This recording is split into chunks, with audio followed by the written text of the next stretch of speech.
streaming on Peacock. It's the girls' trip of a lifetime. Look at this water. We're gonna give them something to talk about. 7 iconic housewives from 4 different cities. Oh my God, a stingray! Vacation at Turks and Caicos. It's the party now. And there's no party like a housewives party. I don't give a You're not a girl's girl. Why would you say that? Find out what happens when the forecast brings sunshine and a whole lot of shade. You are so self-absorbed. It's crazy. The Real Housewives Ultimate Girls Trip.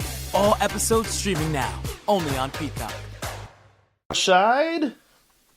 And who else do we got here? Let's see. The gorgeous Cosmic Floor has returned. Matthew Kennedy, thanks for coming on in. George Almaraz, nice to see you.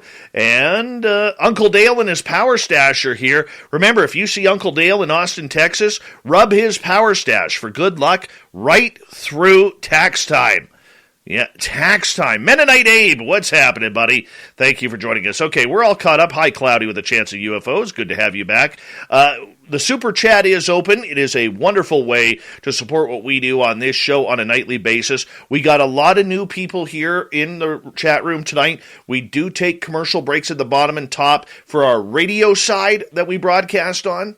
So just pay attention. We'll get you through it. Hi, gorgeous Kathy Evans. And I need a favor right now, everyone. Horns up. Let's rock.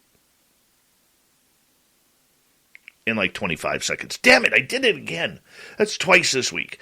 All right, we'll do that in a second again. Just forget about that. But yes, we do take commercial breaks here because we are a live radio show as well on terrestrial radio. So just you get to hear the behind-the-scenes chatter from Swamp Dweller and myself. So now let's do me a favor, if you don't mind. Let's get our horns up again.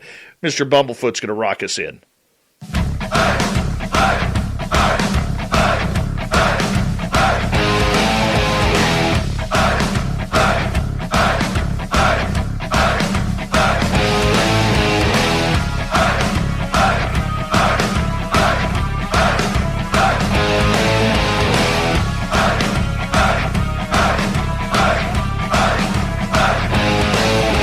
From the mountains of central British Columbia to you listening around the world, this, my friends, is Spaced Out Radio. I am your host, Dave Scott, sitting in the captain's chair of SOR headquarters. We welcome you to tonight's show on our terrestrial affiliates around North America, digitally on TalkStream Live, Revolution Radio, and KPNL. All of our archives are free.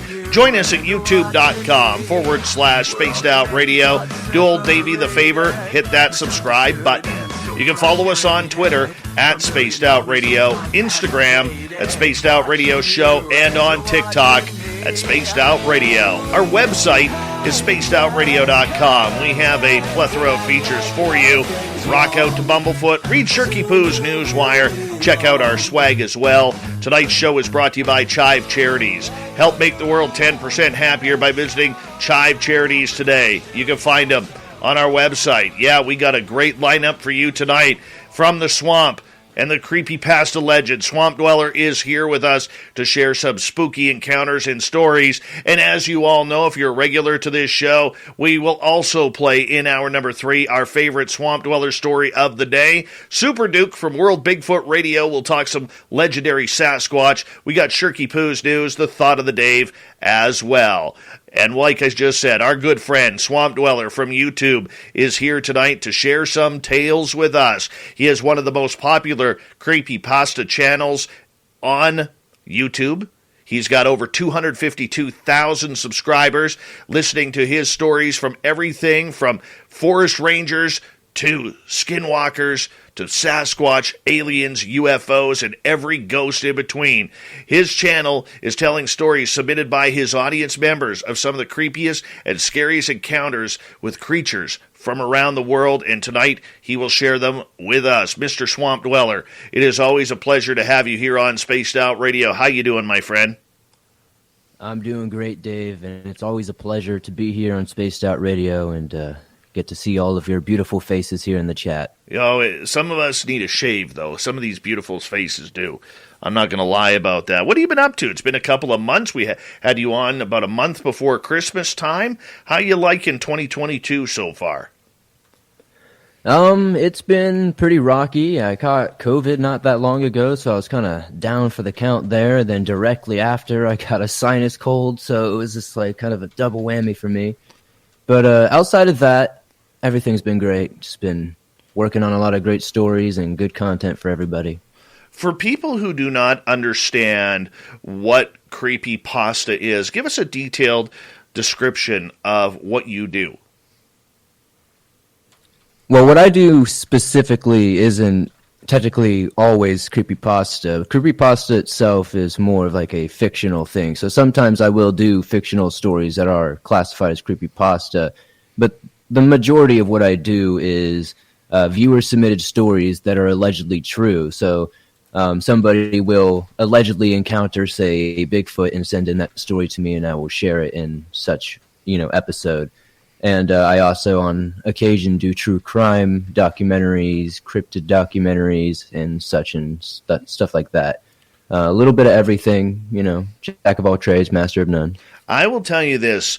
We added you about a month ago to our third-hour programming, and I have talked to my radio station owners and a lot of people about that, and they were like, man, that swamp dweller, he absolutely scares the daylights out of us each and every night with those creepy stories. Is that what you're going for with your fans, is to give them a little bit of spookiness?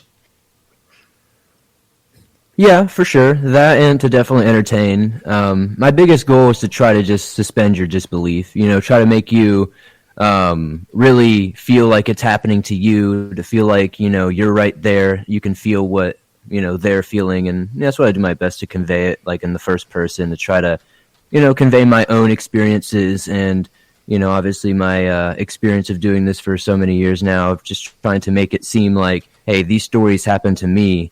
And I just feel like it just makes it more authentic and, just gives you a good scare and, it's just more enjoyable that way.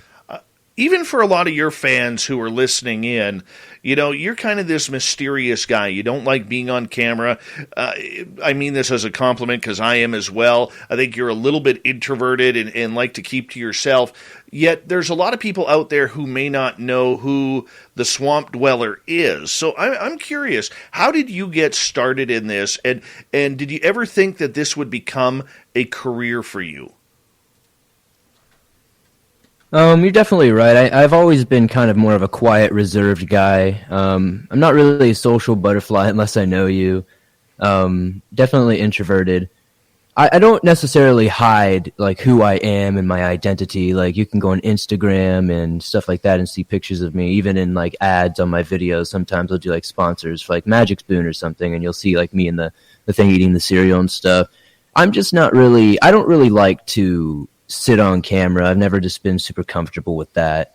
It's just not my thing, really. I've tried it a few times. It's not my thing. But with the channel, I never really envisioned it being what it is now. I remember when I first started it, it was entirely just because I was bored and didn't really have any hobbies and wanted to do something that I was interested in. So I was interviewing people who were either researchers or experiencers of cryptids and paranormal things, I guess anomalies in general. I interviewed people like Vic Cundiff from Dogman Encounters, Linda Godfrey, pretty much everybody who was ever on Monster Quest, stuff like that. And it was fun. And then eventually I kind of got bored after about 30 episodes. I was like, what else can I really ask people at this point? And I had been sent all these stories from people who wanted to send their stories to me but didn't want to be on the show or interviewed. And I just figured, what if I start narrating these and putting them out as like some of the people that I was seeing were doing it. I was good friends at the time with a guy named King Spook who was like pushing me to try to do content similar to him. And he was like an original Creepypasta channel from back in the day. And yeah, so when I started doing this, I just was like, if I could just hit 10,000 subscribers ever, I would be super excited. And that was pretty much my only goal. And that was like about almost 6 years ago now. And now we're at over 250,000, and it's just, just every day it grows, and I'm just very grateful to be where we're at. Could never have imagined this. The first time I interviewed you, you were, I believe, at 242,000. You've gained 10,000 subscribers. in the last 7 months, and I think people just love what you do. They really do. And you need to be congratulated for that. I don't know how the hell you figured out the YouTube algorithms in order to be successful, because I look at it and it's like looking at Greek or Arabic on a chalkboard. There's no way I'm going to be able to read it. But I think that, you having that talent in order to do so, and people getting the amazing stories, I think your hard work needs to be commended on that. Yeah, definitely. I mean, I feel like I see that a lot in the comments, and people enjoy the stuff, and that's, ultimately, the greatest pleasure for me, I guess, is, seeing people enjoy the content and just trying to make it better, and, just trying to take any criticisms that I can and apply it to the content to just, be better and better. And, that's pretty much just all it's ever been, is just consistency and just always being that one narrator that is going to upload. I've never missed an upload on my schedule. If I said I was going to upload every day, I uploaded every day. If I was going to upload every other day, I uploaded every other day, and I just made sure that content was there for you guys. And that's pretty much all it is. Like, I'm not the biggest, by far am I the best, but I'm very grateful and very happy for where I'm at. What was it like when you hit that 100,000 mark on YouTube? Because for a lot of people, like you said, 10,000 was the goal. I know we're just like 56 people away from 15,000, but I couldn't imagine what it would be like having 100,000 subscribers, let alone over 250,000. It was a really solidifying feeling for me personally. I had a pretty tumultuous relationship in the beginning of my YouTube career, mainly because I was working different jobs at the time. I was working warehouse jobs, and I got hurt, so I didn't really have the physical ability to actually do those jobs anymore. So it was kind of like, I have to make this thing work, and it's just very luck based. So when I hit 100K after 2 years, first year I gained 30,000 subscribers, and the second year we hit 100,000 right as we were about to go into the third year. And it felt great, especially when that plaque came in and you get the little check mark, and it just was very solidifying, just made it feel like, hey, I have something to show, like my dad, but hey, like, this is, real. And, it's just really cool to see how this career has been able to change my life, my family's life, and just, a lot of people that I've been able to meet through the internet and just viewers that I've seen over the years. It's just been really cool.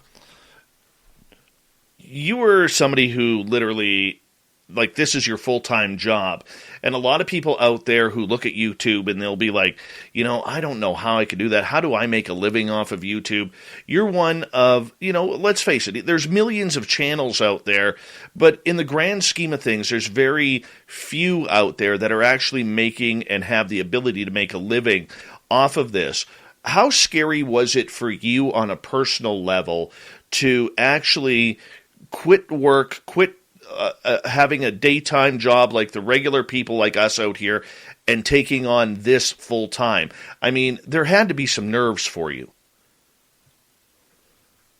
Yeah, like I said, it was a very tumultuous time in my life. I was going through a lot of changing and growth and such, and yeah, it was a challenge. And I had already struggled with being homeless before, living in my car and stuff, and that's where even in the beginning of the Swamp Dweller channel, I was narrating in my car because I was unfortunately living in Walmart parking lots. And it was really, a do or die. It was like, I really loved YouTube.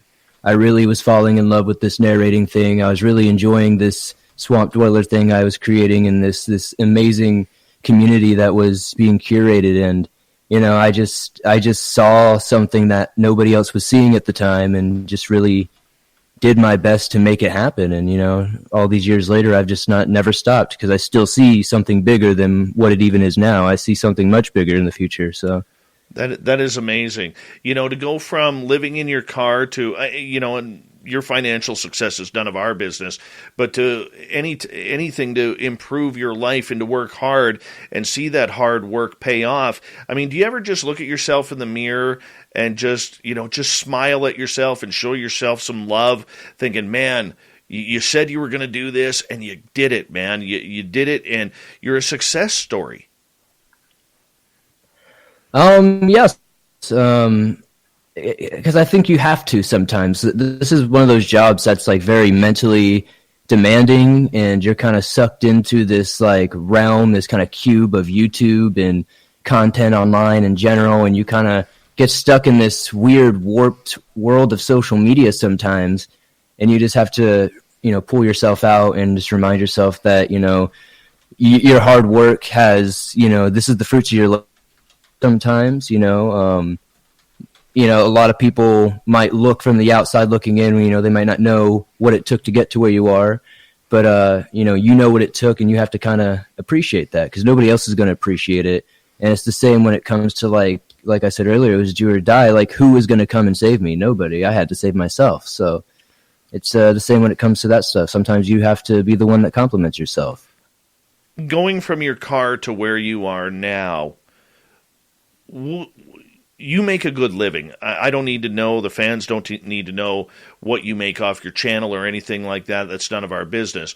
But when you finally decided for yourself that you made it where you're going to be comfortable again, did you spoil yourself a little bit? Did you get yourself a treat, like maybe a new watch, or just took yourself somewhere on a little getaway? Not really. I have taken like little vacations and stuff and whatnot, but what I've really done is just made sure, everything, like my family is taken care of, like make sure like my dad and his house is good, make sure that I have a place to live, just stuff like that. And sometimes I will, take little vacations and such like that. I'm kind of almost like a minimalist, honestly. I don't really like having a lot of stuff, I don't really like having a lot of status symbol things just because, it makes you a target and it's just unnecessary. But I don't know, kind of. I like to splurge on more of like things that are good for other people. I like to see other people smiling and laughing and stuff. So if I can do something for somebody else, and it makes their day better, that's pretty much what I'm looking for. Dude, you are a humble guy. You very much are. And I think many of us out there, myself included, no matter what age we are, can take a lesson from that. I really do. And, I'm not trying to give a shameless plug here for what we're doing, but just a few days ago, my buddy Merle and I started our own story channel called Canada's Great Unknown. And I'd come to you a couple of weeks ago because I wanted to get your permission. I respect you a lot, and I didn't want to feel in my own heart that I was stepping on your toes. And for you to kind of, give us the thumbs up and say, go for it, man. Go have some fun with it, and kind of be like very encouraging about starting Canada's Great Unknown. I mean, dude, I can't thank you enough in doing that. And it's only been on for a couple of days. We got, 150 some subscribers, not a lot, but I'll take that over a 3-day period, almost 200. And I wouldn't have done it without your support. And that is how much I respect you and the job that you have done, and how our audiences have really pushed themselves towards supporting your channel as well. And I think you got a lot of love, man, and you deserve the love and recognition that you get. Well, I appreciate that, brother. Thank you very much for the kind words. It's always I don't know if it's just me, but maybe it's just being the introvert, but I've never really known how to like take compliments very well. I've never wanted to come off as somebody who's like egotistic. That's why I don't really like to post milestones or really even talk about any of that stuff, because like to me, like that stuff matters somewhat, but like, in reality, it's like I've always seen like, like the subscriber thing, like that's something that only exists on like this website. Like when I walk outside, there's not like this magical number above my head. There people will be like, oh man, that guy's got clout, that guy's famous. It's like, because I'm not, people aren't running up to me being like, oh my God, Swamp Dweller. So I like to just kind of keep myself, I guess you could say humble, but more just like realistic and just treat people how I want to be treated. I want people to treat me like a human being. I hate nothing more than when people talk to you like you're an animal because they think you're like a celebrity or something, I'm just a human being living, and, we're all equal, and, it's just how it is, man. Maybe I sound like a hippie right now. I don't know. You would do well in the British Columbia forest in my town, where I am. You would do very well, as we got about 5 minutes before we have to go to break at the bottom of the hour. I know I ask you this question each and every time, but our audience is always different from every time that you are on. You have so many topics on your YouTube channel, and I know you're right now really fascinated with these not deer type of creepy cryptids that people are seeing. Outside of that one, what do you love about your channel? What topics really get you going when all of a sudden those emails come in and people are seeing this strange creature?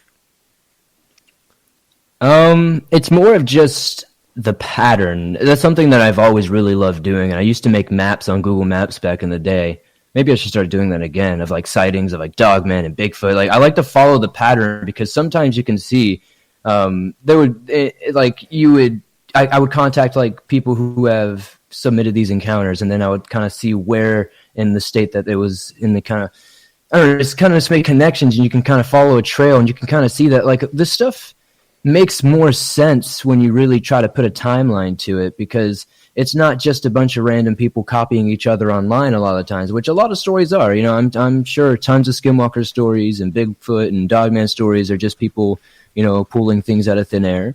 It's what the internet is, but it's hard to ignore things like, say, a not deer, when so many people that would have no idea how to contact each other are sending in stories from all across the country, all across the world sometimes, with these very similar encounters, all the way down to like the feeling they got from it, the sounds, the eyes, the everything about it. So that's what I like the most, I would say. It's just like things where you can like kind of put it together, so where like that allegedly true tag kind of, feels fitting. And I would also say, like, just when people send me things that I've never heard of, like the Crocoda or Coracoda, excuse me, it's just like super interesting and super obscure, and I just really like learning about things like that and bringing that to the audience, because if I didn't hear about it, I'm sure a lot of you guys have never heard about it. So just things like that. It's just like the satisfaction of being like, oh man, I'm going to teach a bunch of people stuff. Hey, Ray Magliozzi here. Have you ever cooked a really fine gourmet meal? Yeah, me neither. But I'm told it all comes down to the ingredients. And when I need ingredients to improve my car, the place I go is eBay Motors. Whether you roasted your last transmission, graded your current floor mats, or pureed your side view mirror on a lamppost, eBay Motors has the right parts at the right prices. 122 million of them. And by the way, if you recently fired up your grill, don't worry, eBay Motors has grills too. eBay Motors. Let's ride.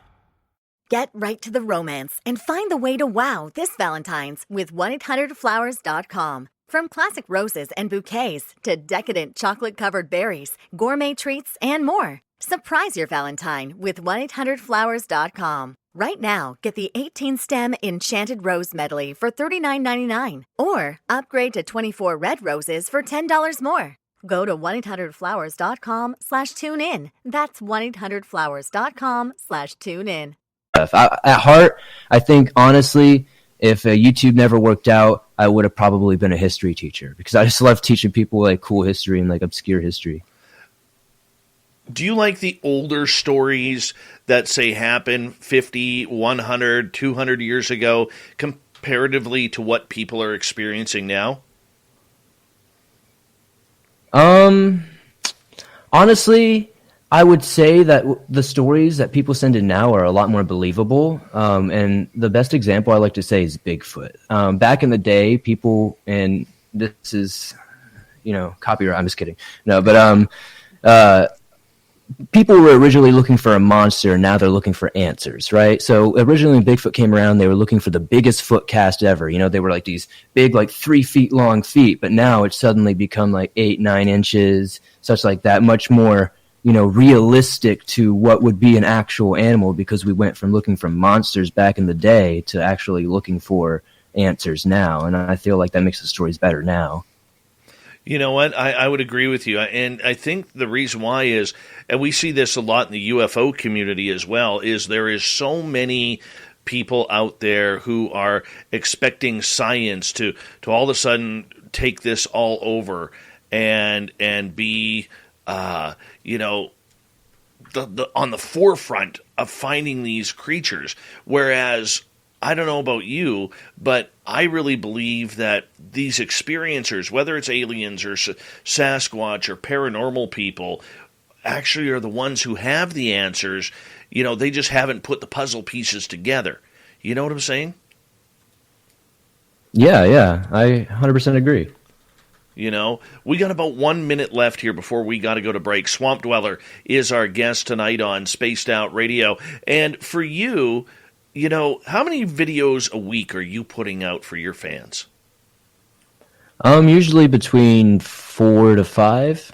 Wow. And they're all like 30 minutes long. Usually, yeah. Wow. I mean, I would love to be able to do that. Love to be able to do that. I would. I got to wait, though, because I still work a full-time job. Still work a full-time job. I'll get there, though. I'll get there one way or another. Hey, if you're listening on in, Swamp Dweller is our guest tonight on Spaced Out Radio, as we are going to be getting into some of his favorite stories from his YouTube channel. Over 252,000 subscribers on there. He's one of the top storytellers on YouTube, and we love having him here on Spaced Out Radio. And if you go to his YouTube channel, it is Swamp Dweller Reads, I believe. Yes, it is. Look at that. We're going to be back with the Swamp Dweller when we return. Spooky Stories next on Spaced Out Radio. Stay tuned. Put your shovel down if you're shoveling the snow. Put your protest sign if you got it up. Just listen in. Have some fun. Enjoy the woo tonight.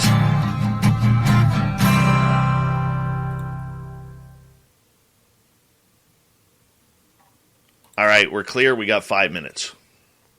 That was a good start, man. I'm going to run to the bathroom real quick. Yeah, you go, dude. Thank you so much to all of the people who are in here tonight who have maybe never been here before. If you like what you're hearing, we are here 7 days a week. I'm here Monday through Friday, 9 p.m. Pacific to midnight.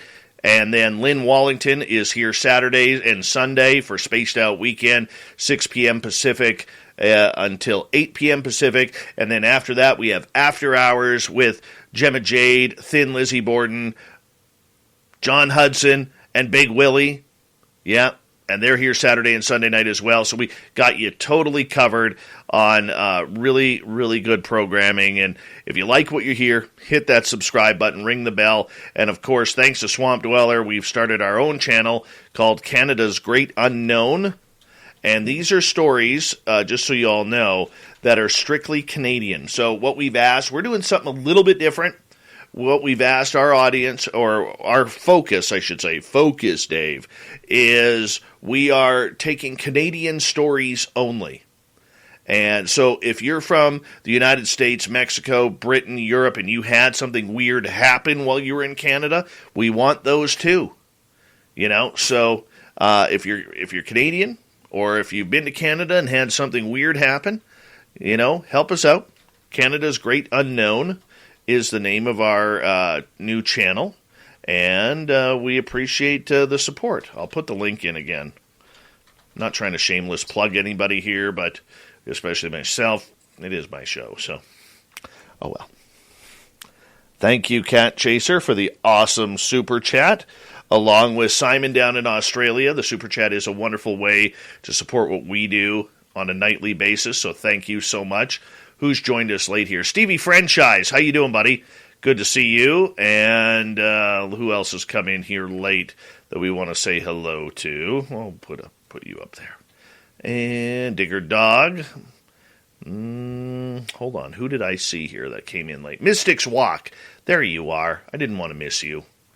And anybody else? Thanks, Millennium. I enjoy it. I do. Sometimes I get tired, but I enjoy it.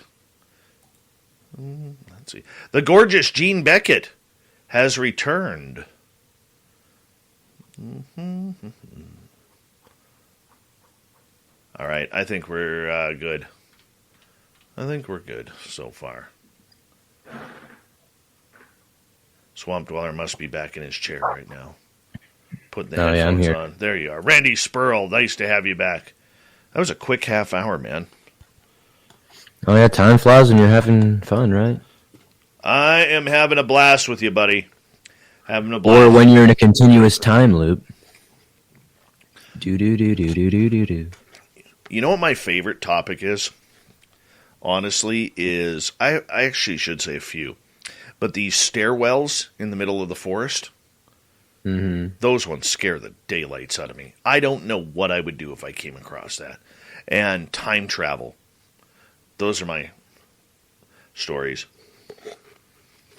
That's pretty crazy. I've been getting sent a lot of like missing time stories recently, and there's been a lot of those in videos.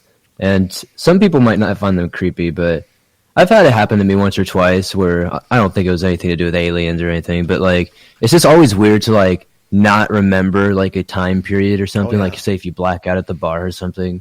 Like it's just like such a uncomfortable feeling. So I can only imagine when you're like hiking deep in the woods and suddenly you're just like, oh, it's been 16 hours. And you're like, what? Yeah, no I've kidding. been gone 20 minutes. Like, dude, I was telling a buddy of mine in town here about the channel that we're setting up, or that we've now set up, Canada's Great Unknown.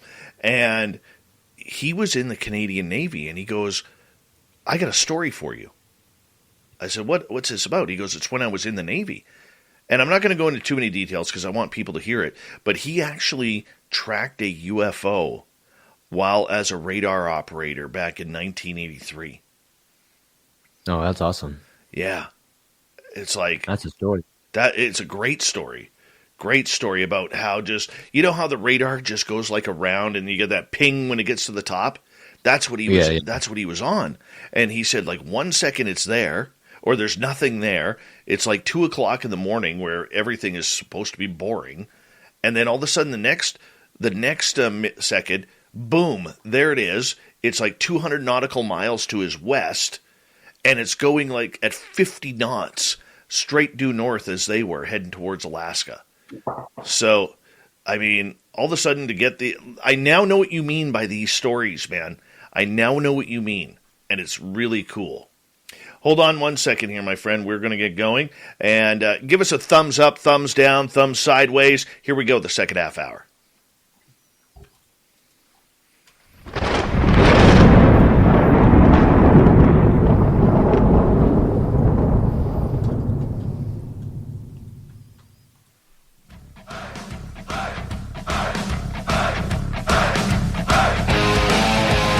Second half hour of Spaced Out Radio is now underway. My name is Dave Scott. Appreciate each and every one of you tuning us in tonight. Thank you so much for the love.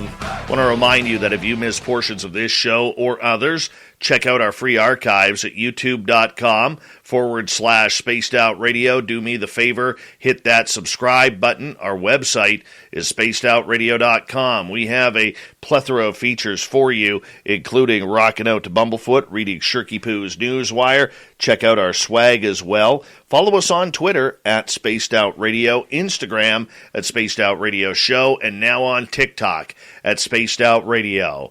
We turn off the lights. We get a little dark. We get a little spooky as the man from the swamp joins us tonight.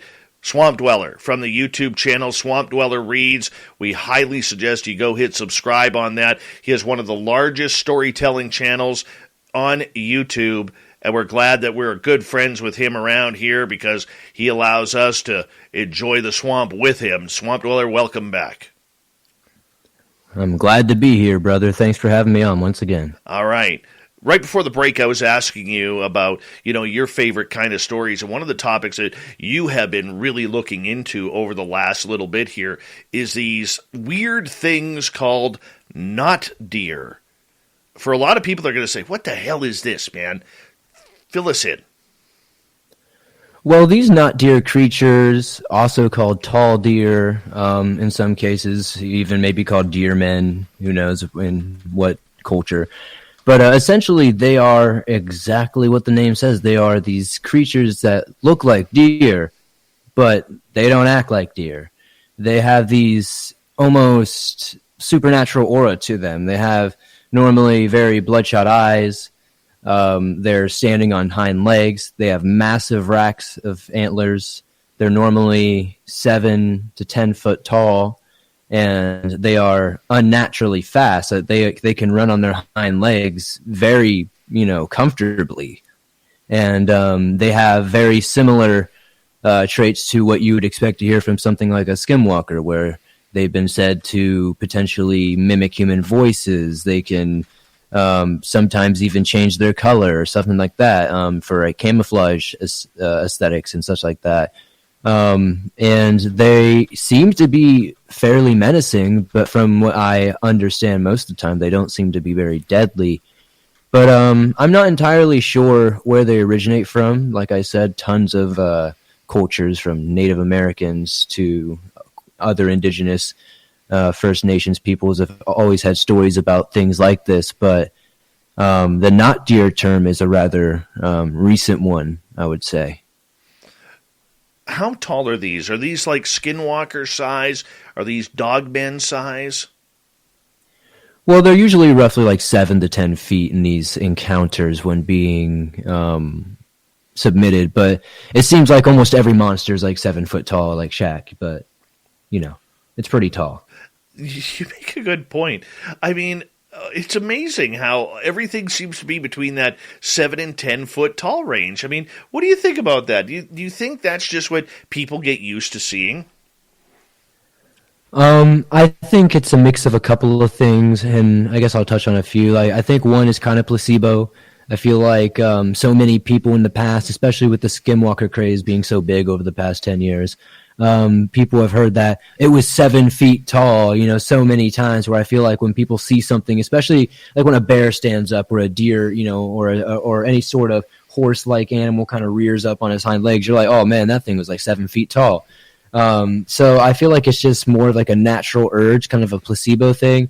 But at the same time, I feel like it's fairly accurate. I mean, if I were to see a really big deer standing hind legs, 7 to 10 feet, with the antlers, would be rather, in that area, I'd say. Well, you know what? These not deer, are they aggressive? Are they just there to scare you? Are they giving telepathic messages like we hear from a lot of people who encounter these dogman-like creatures? Yes, I actually did share one. I think it might have even been in the last Not Deer episode, where it seemed like the Not Deer creature was sending telepathic voices to him, and maybe at some point even actually audibly making these voices. I'm not entirely sure, what their intent is. I don't think anybody would know. But, from what it seems like they're fairly aggressive, but it seems like it's more of just like, I'm going to scare the absolute crap out of you and until you leave. I'm not entirely sure. I've read stories where they've killed other deer, or they've attacked people, or they've chased them, but I've never read anything where somebody dies or somebody's being, necessarily, I guess, harmed or maimed, but definitely hunt down people. But their intent entirely, I don't know, but I wouldn't want to find out myself. No, me either. Speaking of you finding out yourself, are you an experiencer of the unknown? Oh, yeah, definitely. I've experienced a ton of stuff, from ghosts to what may even be cryptid stuff. One of the things that actually got me to start my whole podcast in the beginning was when I went on a podcast called Dogman Encounters, because I had a strange encounter with something one night coming home from work, and I was looking it up online and found this show and went on and chatted with the host, and he was kind of like, I think you have a good voice for this. You should try it out, and that's what happened. Oh, so blame Vic Cundiff. Yeah. Shout out to Vic Cundiff.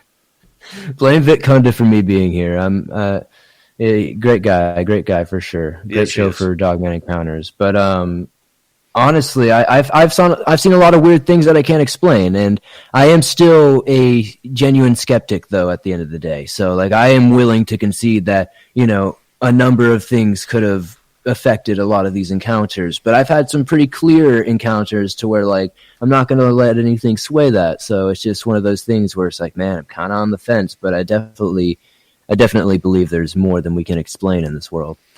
This leads to Manuel's question. Normally I don't get to questions until hour 2, but I'll throw in Manuel's here. what is your scariest experience that you have had?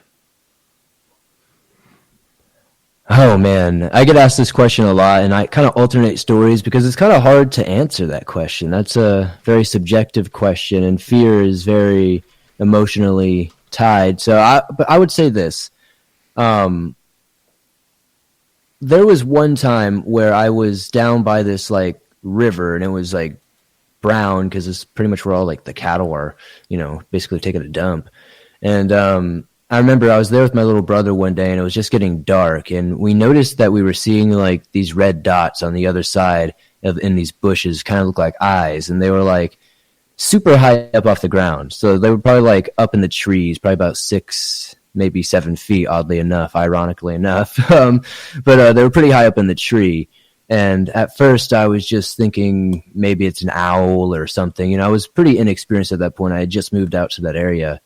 And so at first we just ignore it. We continue like throwing rocks in this little river and whatnot. And we're just kind of messing around, getting ready to walk back. It's probably about a mile back to our house. We're out in the middle of nowhere. This is like East Tennessee.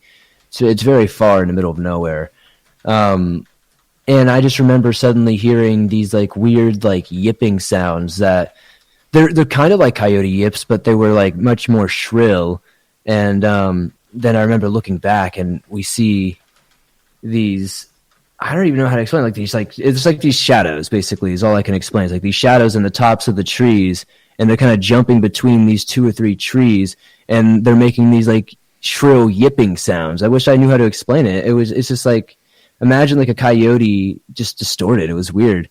And I just remember me and my brother like literally just basically freaking out and running. And there was one point where he like tripped and I had to like literally carry him. And I'm just like, man, this sucks. But I don't know how to explain that. It's like pretty anticlimactic, but it's just a story I've never known how to explain. Like East Tennessee, I don't think we got any monkeys, you know what I mean? And I've never heard monkeys make yipping sounds like that. And I don't know how you explain that. Was it some sort of animal? Maybe an exotic pet. I don't know. There was an alpaca farm down the street. So, I mean, weirder things have happened, I guess. What's funny is I don't even think I've ever told you this story. In 2018, my buddy Merle and I and our good friend Mark went into where Canada's largest mass murder happened. And it's a plane crash about 25 miles southeast of where our headquarters is. And when we were there, Merle was doing his paranormal investigation because he's a geek like that. And I love him to death. He's very good. And then we took this deer trail to see if there was any more crash debris on the ground. And we come across this meadow through the trees, and Merle and I decide we're going to cross the meadow. Mark, who is our armed guard in that area, states, you know what, I'm going to stay here because I have a good sight line in case any predators come. So we walk across this meadow about 30 yards from Mark, and we come to this boulder that's about 4 feet out of the ground. And within about 2 minutes of us being there, we start hearing this Sasquatch talk. But we didn't realize it was a Sasquatch. That like what you hear on on a lot of the videos where that grumbling sound, that like that. And I look at Merle and I'm like, dude, did you hear that? And he's like, yep. And we called over to Mark to see if it was Mark, and Mark's like, no man, I didn't say a thing. And then it happened again. Well, we go back to the crash site. Merle sets up by this debris. He's a little weirded out. I'm kind of in between him, and Mark goes into this cul-de-sac area where the recovery vehicles cut out this cul-de-sac in the trees in the forest so that way they could get the bodies out and some of the crash retrievals. And about 20 feet behind Merle, this creature, whatever it was, actually followed us. And it snuck up behind Merle about 20 feet behind the bushes and started like huffing and puffing and grunting and shaking branches and stomping its feet. And Merle got freaked out, and I called over to Mark. I said, Merle's got something up here. And as I'm saying that to Mark, Mark's back is to me. He puts his hand up like this, and then he takes his backpack off and literally aims his rifle into the trees in front of him because there's something else coming at him. And eventually we realized that we were surrounded and we got pushed out of there. That is God's honest truth. And we've been back there numerous times, man. But I would love to have that happen again. I mean, even honestly, Swamp, even if I die. Peacock streaming the biggest sporting events, exclusive originals, and the latest movies. This February, we've got Super Bowl 56, the 2022 Winter Olympics, and the Peacock original Bel Air. Plus the new movie Marry Me in theaters and streaming Valentine's Day. Sign up now at peacocktv.com. Get right to the romance and find the way to wow this Valentine's with 1-800-Flowers.com. From classic roses and bouquets to decadent chocolate-covered berries, gourmet treats, and more. Surprise your Valentine with 1-800-Flowers.com. Right now, get the 18-stem Enchanted Rose Medley for $39.99. Or upgrade to 24 red roses for $10 more. Go to 1-800-Flowers.com/tune-in. That's 1-800-Flowers.com/tune-in. When that happens, to me that's a good death, if being ripped apart by a Sasquatch. I'm okay with that. I'm at peace with that, man. I hear that, brother. I hear that. I've had just a lot of weird and unexplainable moments, but it's always hard for me to say what's the scariest moment in my life. Because I mean, there have been times where my life has been in danger, but had nothing to do with anything supernatural. Just obviously sometimes humans can be scarier than any monster. Oh, very true. Very true. Speaking of monsters, have you ever had any stories about these stairways in the middle of the forest? Have you had people report to you on that? Yeah, I've been sent a few things on that. I've never really known what to think. I've had a story sent in where a boy and his brother, they're probably early teens, preteen type age, running through the woods, playing in the woods, and they notice this staircase that they've never seen before, and they are kind of looking at it, and the older brother kind of gets a weird feeling from it, and he's like, I don't know if I want to mess with that, but the little brother is kind of coming to it, and being oh, I want to climb it, and there's this staircase is immaculate. It's this really nice Victorian era, super nice banister, but it goes into nothing, and it's just there, and it looks like it's always been there, but they've played there a million times and never seen it. And the little brother is being yelled at, being yo, don't go up these stairs, and he's telling him that he doesn't want to, but he has this feeling that he has to. So I'm assuming these stairs had this almost luring type effect on them. On him personally, and when he got to the top, it literally he just disappeared, and the stairs disappeared as well, and they never saw his brother again. And there was actual legit missing persons report that went with that story. I could try to find it, but that story always kind of scratches my head because it could just be some crazy folktale somebody put on a missing kid story, but it's just one of those stories that was sent to me that I've always just been wow, what the heck, man? Those stairs, I was if I ever see stairs like that, which I have, I've seen stairs, it's weird that people do this. I don't understand. I've seen chimneys left over, random stairs left over from where houses used to be, and anytime I see that, I'm yeah, I'm not gonna touch that. So I'm the same way as walking under a ladder too. I'm not superstitious, but sometimes I'm been read a few stories about that one. Yeah, there is no way that I'm going up that stairwell. I see one of them stairwells, I am out. I'm honestly out. I'll get ripped apart by a Sasquatch, not a problem. I'm okay with that. But to see one of these stairwells, not going. And the funny part about it is just people who have, and I've never seen them, but I've talked to a number of researchers over the years who have investigated these stories. And like you said with this young lad, the people who have ran into these stairwells in the forest are absolutely creeped out by them. They just do not understand what is going on and why they're getting a scary feeling. Especially when you get people who are familiar with the area and all of a sudden, they've been there 20, 30, 40 times, or maybe it's in their back 40, and all of a sudden this stairwell is in the middle of a trail. Yeah, definitely. I think it's more of like an ignorance is bliss kind of thing because you see it in like so many stories. Like easily like 75% people will be like, I'm an avid outdoorsman, or I'm super experienced, or I've been here. I know this place like the back of my hand. And while I also knew the woods that I grew up in like the back of my hand and made trails all through them, I also kind of understood that this is a natural inclination that all animals on this planet have. When there's danger or a predator around and you're defenseless, you're going to feel it. That feeling of being watched is a real feeling. I'm sure everybody has experienced it once or twice in their life. I have too. That's why I feel like the ignorance is bliss thing. Like people have like this false confidence that they've built up because they've been in this area so long, and because they haven't seen, say, a mountain lion or a cougar. Oh, so they must not be here. It's the kind of like the same logic where people are like, oh, well, I didn't see it, so it didn't happen. So it's kind of like one of those kind of things. But I just think it's like a false sense of security people have out there. All right, what else would you not want to experience out of all the stories you have covered? Oh, man, there are so many things. Come on, there's got to be something that freaks you out.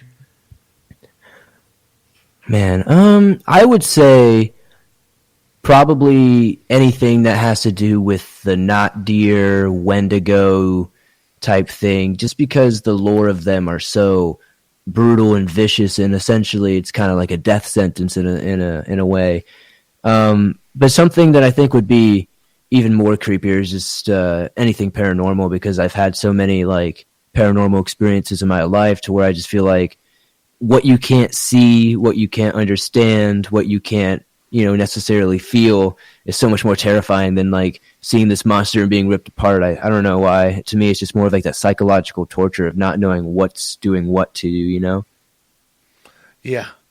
I think for me, the one creature that really scares me, and I know they're in my area, is Dogman. I do not want to cover a Dogman. I never want to see one. I had a really strange experience with my partner a few years ago where it felt like there was something evil watching us in the forest and was really angry that we were there. We never saw it, but dude, you could cut the tension like a knife. And I've been around bears, and I'm sure you've heard these stories too, my friend, where people who are experienced, when there's a bear coming around, you could feel it, or a cougar, or a moose or something. There's always signs. But when you get into the supernatural, and if you've had a number of experiences, you can tell when something isn't right. And you get that real uncomfortable feeling as you just talked about. And we actually had that feeling to the point where, we wouldn't even let our son out of the truck. That's how weird it was. And it was so, I don't even know how to explain it, man. But it was so odd because when I took my we were looking for firewood. And I took my chainsaw out of the truck and I said really loudly in the forest, we're just here to take these two trees. These two trees are a fire hazard to the forest, and that's all we want. Once we get these trees, we will leave. And the tension actually came down a little bit, but that entire time that we cut down the trees and we were loading them into the vehicle, dude, it was nuts. And then we went down that same road about another 3/4 of a mile to a mile, and the tension there was double. Like, we just got the hell out. Got the hell out. It was so uncomfortable. And, I've seen Sasquatch. I've seen some weird stuff. And the only thing that I could compare this to was, I know there has been Dogman sighted in that area, and I think we were being watched by that. I have no proof. I have zero proof. It's just a feeling. Just a feeling. And sometimes a feeling is all you need, man. Honestly, that reminds me of this story from Saskatchewan that I got sent recently. It's like a giggling Sasquatch type thing. Excuse me, where they have these, there was this like these silhouettes they were seeing of these like cone head shaped Sasquatch looking things. And they would see like the silhouettes all the way up to the elbows, but it would never come any closer for them to see it at night, just outside the light of the tree line. But they would be making these god-awful, dreadful, giggling sounds. Like something that I've always felt is creepy that will make me nope out of something super fast is like if you walk into an old house or some area and you just hear like kids giggling and there are no kids there, I will probably you'll probably won't ever see me again. I might just turn into a ghost myself. But so I can imagine when you have these 6 foot, 7 foot, 8 foot tall ape creatures out there with these giant cone heads that look like they're John Cena, being super buff looking. And they're just making these like almost little kid laughter noises. And all they would do is come up to the tree line of their house while they were sitting on their porch smoking like cigarettes and drinking coffee and stuff. And they would just giggle at them. I had a friend of mine here in town. He used to be a logger. And right before he quit logging due to injury, he was cutting. He was running a cutter. And he looked off in the distance. It was about 5 o'clock in the morning. And he saw this big shadow walk up to this tree, a pretty good-sized tree, because you could see the tree probably 500-600 yards away, and it was just kind of over the horizon where the sun was just starting to come up, so he had the entire silhouette. And this thing, whatever it was, started shaking this tree voraciously. And he goes to his boss, he goes, "What the hell is that over there?" The boss of the forestry says, "You don't see anything. You don't see anything. You don't report anything. You don't tell anybody about that." And he held that. He held that until he told me the story one day. Because the logging crews up here are so afraid of losing their contracts by reporting in Sasquatch that it is... when you have millions of dollars on that logging cut on the line, that pays your employees' year, your equipment, and everything like that, that's a big tab. Very big tab. And they're not going to release that, man. They're not. So, Swamp Dweller, I'm going to get you to hold on right there because we are going to go to break here at the top of the hour. Our main man, our good friend, our great storyteller, Swamp Dweller, is here with us tonight on Spaced Out Radio. He has one of the top storytelling channels on YouTube called Swamp Dweller. You're going to want to subscribe to this. Over 252,000 subscribers to hear his spooky stories put out on a daily basis. You can submit your stories to swampdweller.net. We'll continue with your questions and some spooky stories as well. We continue in the swamp in hour 2, right after this.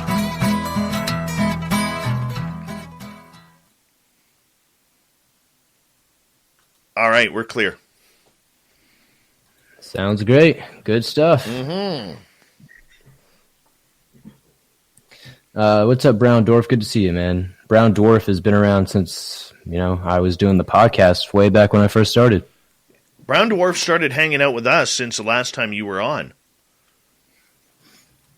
He's everywhere, man. He's a good guy for sure, doing good stuff. Got a lot of good Bigfoot and Sasquatch stuff on his channel and stuff. I'll have to check that out.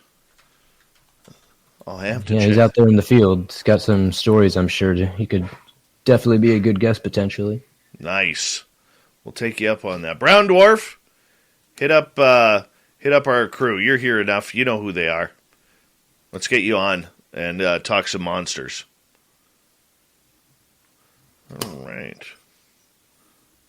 We got about, this break's about 6 minutes, so we got about another 5 minutes to go. Sounds good to me. Mm-hmm. Hello, gorgeous Carabakiver. Aren't you supposed to be sleeping?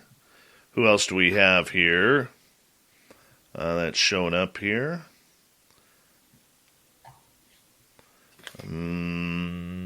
Stunning Steph Dickey. Oob to Joe's Maine. You've got aliens. He really does. TMI, good to have you here. On Twitter, on Twitch, Scottish Tofu, how you doing? Welcome. Dirty Filth, welcome back.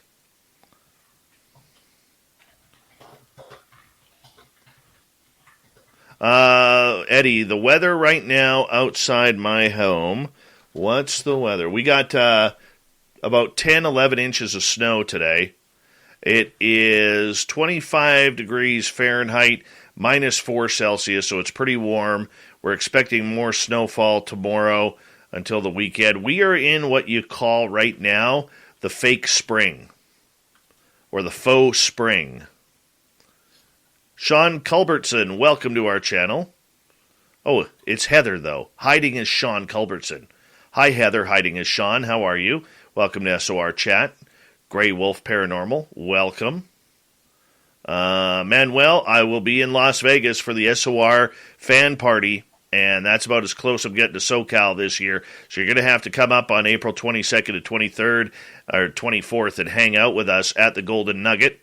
Everyone is invited. You know what? We're not saying no to anybody. If you want to hang out with us, you come. It's just that easy. Good weekend getaway with a bunch of cool people. You know? Yeah, lovely Lynn LeBlanc says, Swamp Dweller is the reason I'm an SOR regular also. Absolutely, Lynn, and we're glad you're here. We are It's glad. good to see the Swamp Dwellers hanging out over here at Spaced Out Radio. I know, I'm very thankful for that. Very thankful. So, anyways, getting back to the faux spring that we are in right now, it is, I'm in British Columbia. I'm in central British Columbia, in the Caribou region, and what we're going to, usually what happens is, by that second week of February, it drops to about between -29 Celsius and -40 Celsius, which is -40 Fahrenheit as well. It gets cold here. Sounds like it's a little cold. Yeah. Just a little bit. Yeah, you don't want to go outside. Like, literally, dude, you're outside for like 30, 40 seconds. Your fingers start to ache. It's brutal. Oh, man. I just wouldn't go outside. It's just that simple. Hey, Y grew up in Kimberley and Trail. Wonderful. Oh, that's a nice area, Kootenai area there. Lots of Sasquatch around there. That's what they're calling them these days, huh? Mm-hmm. Rice Lake, Ontario for Brett, pardon me. Wonderful. You got a lot of Canucks who listen to you. Oh, yeah. We have a lot of bushcraft friends who tune into the streams and stuff. And, nice. Good stuff. Good stuff. I enjoy my Canadian friends, even though they roast me for not being able to remotely say any of the French stuff up there. Oh, well, that's okay. You're accepted. Jared Clausen, shout out Swamp Dweller from Niagara Falls. Absolutely. Welcome to SOR Chat, Jared. Thank you so much. We got about a minute to go here. The gorgeous and talented Nicole Sackich has arrived from snowy and blizzardy Illinois. Andy Jones from East Tennessee, thanks for joining us. I love knowing where our listeners are from. I had somebody here the other night, first time, from Serbia. Wow. That was kind of cool. I always love seeing the diversity statistics and analytics and stuff of where people are tuning in from. It's just super cool to see people from the Democratic Republic of the Congo tuning in. It's what the heck? That's super cool. Oh yeah. Oh, totally.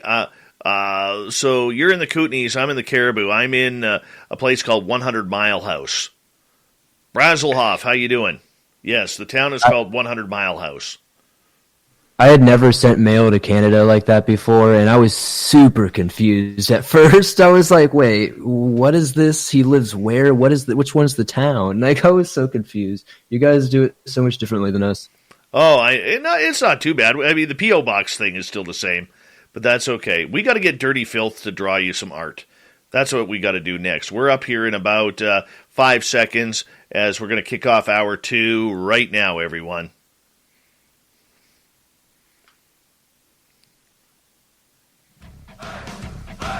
You're listening to Spaced Out Radio with Dave Scott. Follow Dave on Twitter at Spaced Out Radio and on Facebook, Spaced Out Radio Show.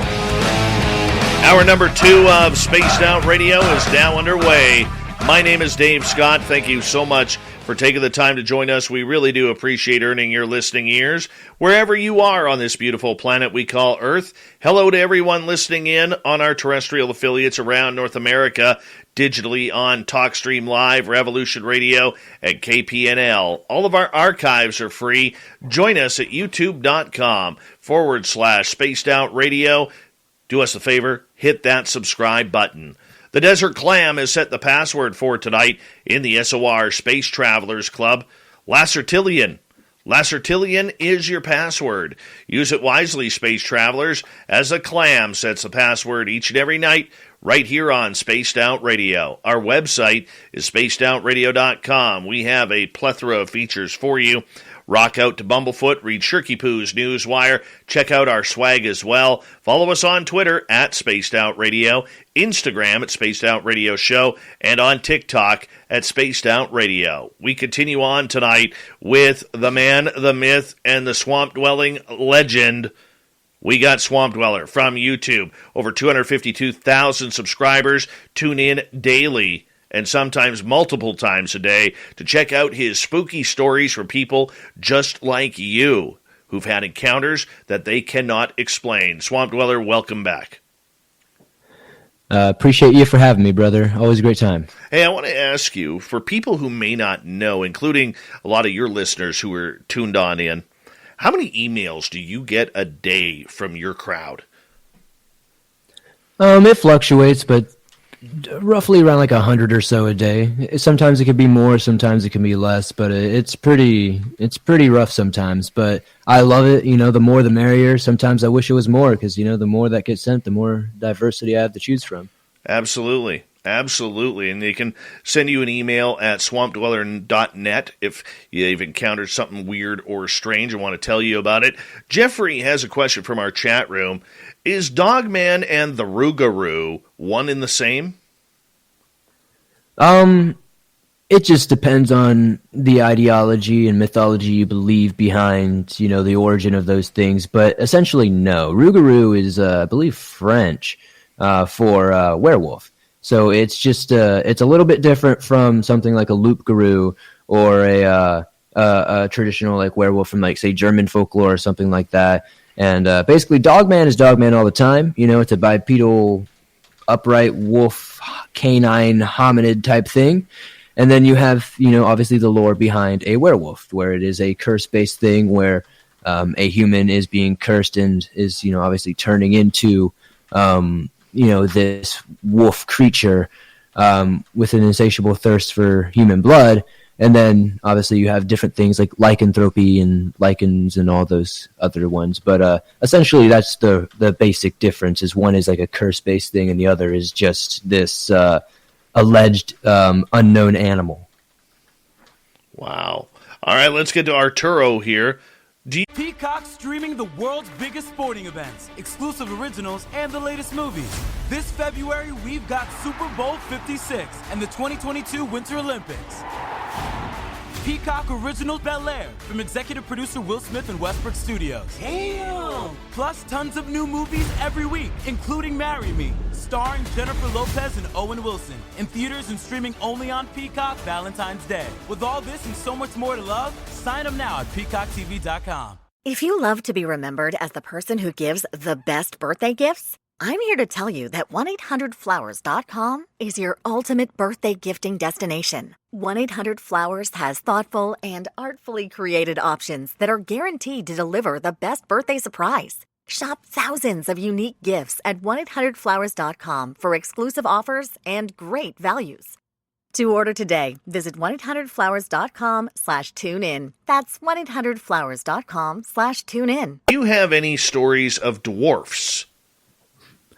Yes, I haven't covered any in a while, but I've covered quite a few. My favorite one is a story that was sent to me by a pretty good friend of mine, actually, from when he was a kid. And I believe this was in like Alabama. It might have been in Arkansas, one of the two, one of these states with an A. But he was probably 14 years old when this happened. He was going out with his cousin. They like to do this. I can't remember what it's called, but basically where they go mushroom hunting and they collect mushrooms and all that. And and they were out there collecting mushrooms, and they were hearing what sounded like little voices, but they sounded kind of dissonant in a sense, like they were echoey and ethereal in a sense. And so they got interested, and they started following this noise, and they see this probably 12 to maybe 13-inch tall little creature that, you know, they can only describe as like a little person or like an elf or a fairy, except it didn't have wings. It didn't really look like an elf, but from the way they described it, it almost reminds me of like a hobgoblin almost, where it had like a piggy kind of face, these little sharp teeth that were sticking out from its bottom lip, but at the same time it was like smooth, didn't have like any hair, didn't have like any horns or anything like that. But it's just something that sticks out to me because it's just such a weird story. After that, essentially what happens is they, you know, obviously freak out when this thing notices them, and it basically disappears in front of their eyes after making some sort of alarmed noise. The two freaking out, thinking that maybe it's calling more or it's chasing them or something of the sort. They run out of there as fast as they can. And when they're running, they hear these little feet all around them, like on both sides, behind them, every which way, and sometimes even in front of them, but they're not seeing anything. That's how fast they're running. They don't know if there's 2, 3, 4, 5. And as they're running, they notice that these things are like throwing sticks and rocks and stuff to try to trip them as they're trying to escape. And one of them actually does trip for a second, and luckily he's able to get back up very quickly. But as they are getting back up, they look behind them, and they notice what looks like multiple different sets of little people's hands coming out from the bushes on the sides of the trail, trying to grab at them.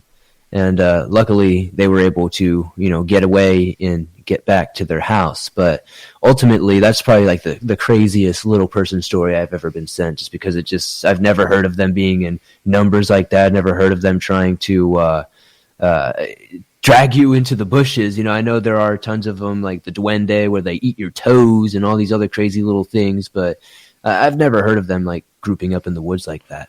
The little people are very, very scary to the First Nations and indigenous people.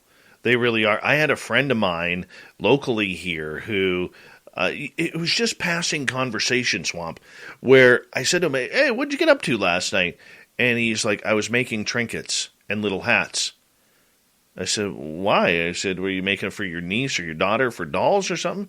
And he kind of just looked at me and he's like, "No, man, my mom had her jewelry stolen by all the little people." I was like, "What?" He goes, "Yeah." He goes, he said something happened that his mom had pissed off the little people accidentally. So for the past few nights, he had been making trinkets, and they had been baking cookies and all of this kind of stuff to put as an offering plate for the little people to return her jewelry. And so they were all sitting downstairs. They had it all in her room, lined up. And a couple days later, I asked him, I said, "Hey, how did that go?" And he's like, "Well, we made the offering, and we got all the mom's jewelry back." And there it was when he went upstairs. It was all sitting on the plate. And all the tinfoil hats and the little hats that they had sewn and all the cookies were gone, and all the other trinkets they left out were gone. Wow. Yeah. Love those stories, man. I do too. I just love how I love when they're not nefarious sometimes too. I love when they're just strange, you know what I mean? Where it's just like, that is such a strange thing to have happen, and just to hear it. And I almost believe it, because I used to interview a lot of people in person, and I mean, the sincerity in people when you hear this kind of stuff is just like, it's next to none. Sometimes it's just so hard not to believe them. Very true. Let's go to Manuel again, who is asking, Swamp Dweller, have you heard any stories in Angeles National Forest about Dogman and Bigfoot? Not about those two in specific. I'm not entirely sure if I've been sent anything from Angeles off the top of my head. I haven't done a video on it or anything, but, off the top of my head, no, I don't have anything, stored up here in my noggin. All right, Alicia Marie is asking, have you heard any stories on various types of alien encounters? Because, we all got aliens around here, to be honest. Oh yeah, definitely. Yeah, I mean, I've got an alien abduction encounter UFO sighting type episode coming soon, kind of mix of everything ET and extraterrestrial. Yeah, I haven't been sent a ton of those over the years, but anytime I do, I'm always very excited. I've done a couple of UFO documentaries back in the day, and I'd say my favorite one was the Warminster Thing. Just because how strange it was. It had like these strange like noises that were accompanied with it. And there's also this one from Illinois that I covered where all of these different police officers from multiple different counties were like reporting even on their radios. I've got the audio and everything in the documentary. It's super cool of them following and chasing down what they thought was a UFO. Wow. That's amazing. And let's continue on with our audience questions. Aiden here is wondering if you have any stories you could share on skinwalkers. Oh, for days, brother. Oh man, they're a dime a dozen. Honestly, they're all the same sometimes. But a good one is from the good old Four Corners area on a Ute reservation that was not a Ute reservation. Excuse me. On a Navajo reservation that was shared to me when I first started. That's kind of sparked my love for skinwalker stories. And basically, they were out doing some. I'm not entirely sure what they were doing. I don't remember if it was gardening or something, something religious. But they were doing something with plants outside in the evening one night. And basically, what they were doing is they were like putting some sort of offering, and then they were dancing around it, and doing all these cool things with like a medicine man and all that. And I remember being told that one girl who was there, who was probably like 16 years old, who was new to the reservation, she was only there because I believe she was either recently engaged or recently married to one of the natives in the tribe. And she was targeted by something at that ritual that they were doing, the ceremony. And that night when they went home, they heard what sounded like scratching all on the outside of this trailer that they were living in. It was like a single wide kind of 1980s, 1970s style, kind of tin can, kind of old school little trailer that people would live in. I don't really know how to explain it more than that. And they were just hearing what sounded like light scratching under their window. And they would move the curtain, look out, and they wouldn't see anything. And then it slowly started escalating to the light scratching going to the doors and all the windows, and it would kind of just slowly circle around. And every time they would look out, they would never see anything. And then they started hearing these like thumps against the wall, like it was pounding every so often as it was doing these scratches. And then they started hearing the voices. And the voices were of like all these random people that were at the ceremony. And it was like off though. It was like almost like it was going through this like distorted speaker that like if you ever dropped like a speaker in water and it still slightly works, but it's all messed up and muffled. That's how they said it sounded. And they still couldn't see anything though when they were looking out there. So they get really annoyed and like the husband or the fiance, whatever he is, gets his, I'm not entirely sure what kind of gun it was, but he gets a gun that apparently has this blessed ash, white ash, that apparently is meant to repel these skinwalkers. It's one of the only ways you can kill them, allegedly. And so he turns on the porch light, and he steps out there, and all of a sudden, all the sounds stop. All the scratching, all the thumping, everything stops. And he just hears what sounds like, I don't remember if it was his sister or if it was his mother, but he hears what sounds like their voice coming from the dark side that's not lit up by the porch light on the other side of the house. And he slowly starts inching towards there, and what he sees is the silhouette of this wolf creature, but it's not like a wolf, it's this person, this man almost, that's like got this pelt on, but like his feet are like half paws, half feet, and like his hands are like normal hands, but they have like these claws. and it has like these white and red like paint marks or blood marks or something on its face that's like making this weird design. And it starts like kind of whispering something at him, but in the voice of his sister or mother, like earlier. And this guy freaks out, shoots at it, and this thing kind of jumps back and seems to run away. And he runs back in the house and locks it. And for weeks and weeks after, this guy and his wife are terrified and terrorized by this thing, scratching under the windows, making the voices, jumping on the roof, just pounding, doing everything and anything that would make you terrified and uncomfortable in your own home. And eventually they got a medicine man to come and bless the home and were able to ward it off. And luckily they hadn't been cursed since. Oh, good for them. Good for them. Do you do a lot of curses? Stories with curses? When it comes to skinwalker stuff, especially from reservations, definitely, because that's kind of like what a skinwalker is in that culture. It's kind of like it's a witch doctor, a mercenary in a sense. A lot of times they only come after you when somebody sends them after you. Wow. All right, let's move on to another question here because they are piling up. GameVet is asking if you've ever heard a story of a creature with an octagon-shaped red eye. That's oddly specific. I'm not entirely sure that I have. All right, moving on. Christopher, welcome to our channel. Is there any lore of flaming lions or tigers or very large cats in the Michigan area? Another oddly specific question. I know that there are sightings of big cats in the Michigan area. I know there's like these black cats that have been seen up there and such, but I'm not entirely sure about flaming lions or tigers.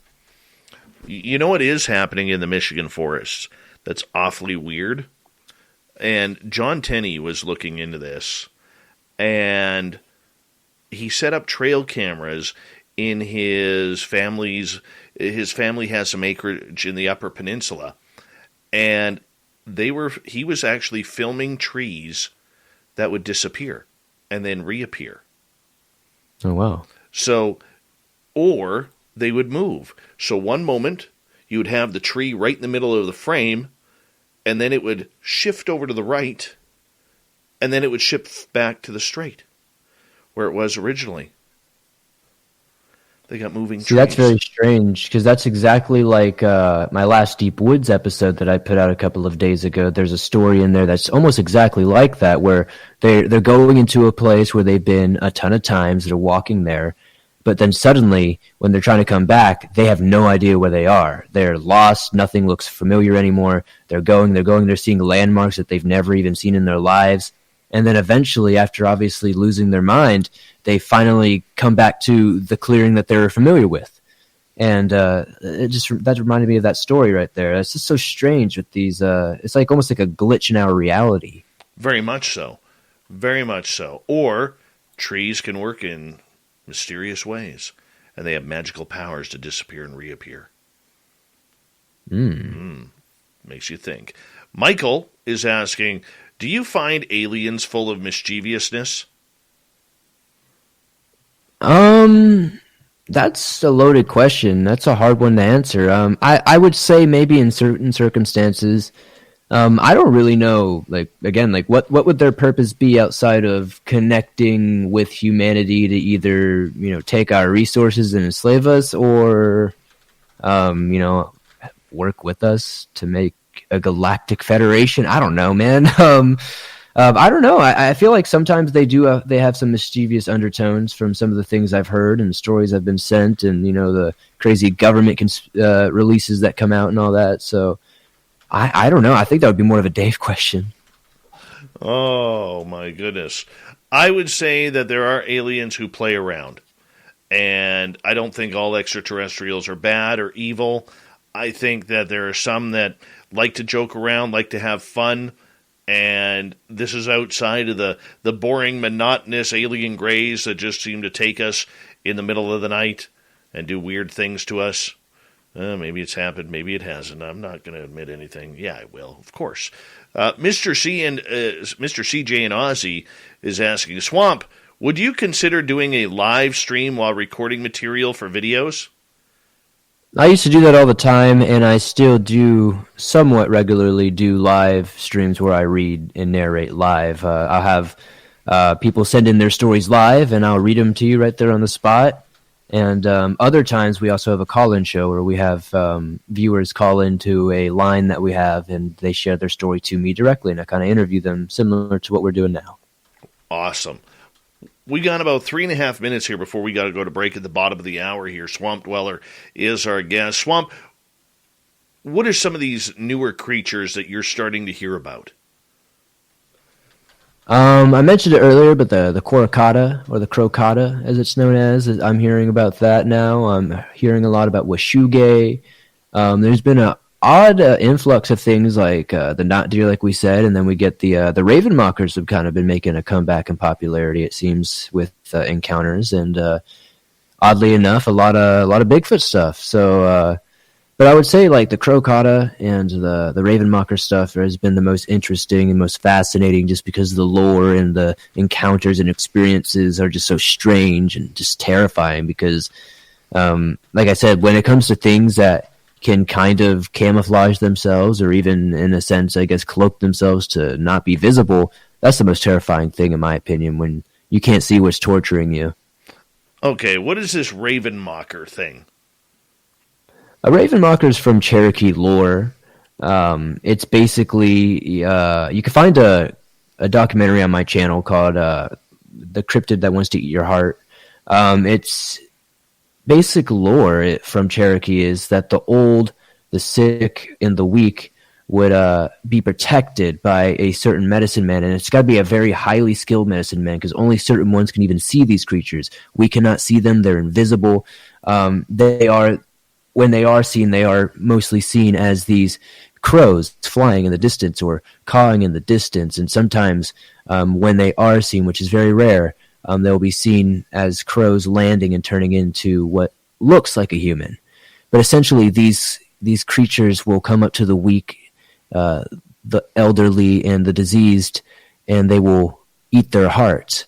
But strangely enough, there will only be a hole in the heart, but there will be no blood mess. There'll be nothing. The heart will be gone, but they'll never see any sign of any creature, any scratches, anything. And essentially, they need these hearts to be able to continue to live. And how you get rid of an attack, like I said, is you have to have this very specific medicine man who can see them first and foremost, and will use very specific medicines and magics to, repel them. And this is a very powerful medicine man who, even at his words, these creatures will flee. They are very cowardly, but they are very scary because you can't see them. And I've shared quite a few stories of them over the years, and my documentary goes in depth, very much to why they were feared. I like Sharon's comment here in the chat room. I've seen the Black Shook, a.k.a. Devil Dog. He was gorgeous, but I'm strange like that. I love that. Thank you, Sharon, for sharing that comment, and welcome to SOR Chat. We have the Swamp Dweller for another 30 minutes here on Spaced Out Radio. Then we're going to kick off hour number 3 with a great story from the Swamp, as Swamp Dweller joins us each and every night with one of his spooky tales in hour 3. Then Super Duke from World Bigfoot Radio is going to join us with a Bigfoot encounter story. Of course, the Thought of the Dave, Shirky Poo's News, Dave 101. We got a busy 90 minutes left on Spaced Out Radio tonight. Swamp Dweller Reads is the YouTube channel for our guest, Swamp Dweller, tonight. He's over 252,000 subscribers in telling spooky, creepy stories. We'll be back on Spaced Out Radio right after this.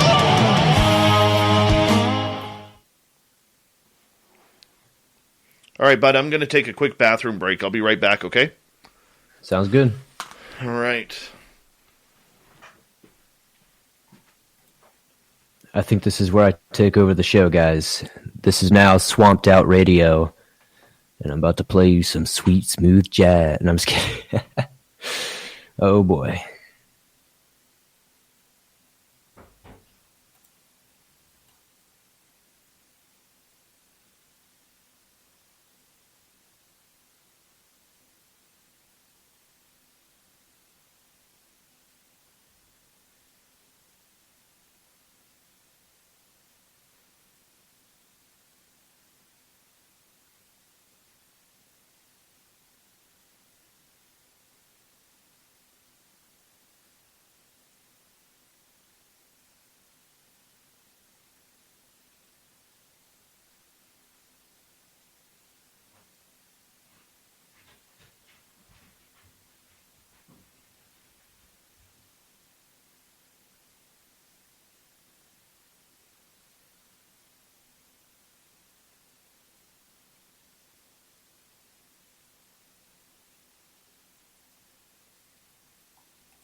I do appreciate all the kind comments, though.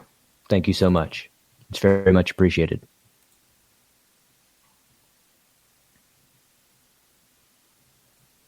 Simultaneously, a word that I cannot say, Monica. Thank you. That's actually a lot of the stuff that I have been working on, is trying to better pronounce some of these words that I'm not too good at.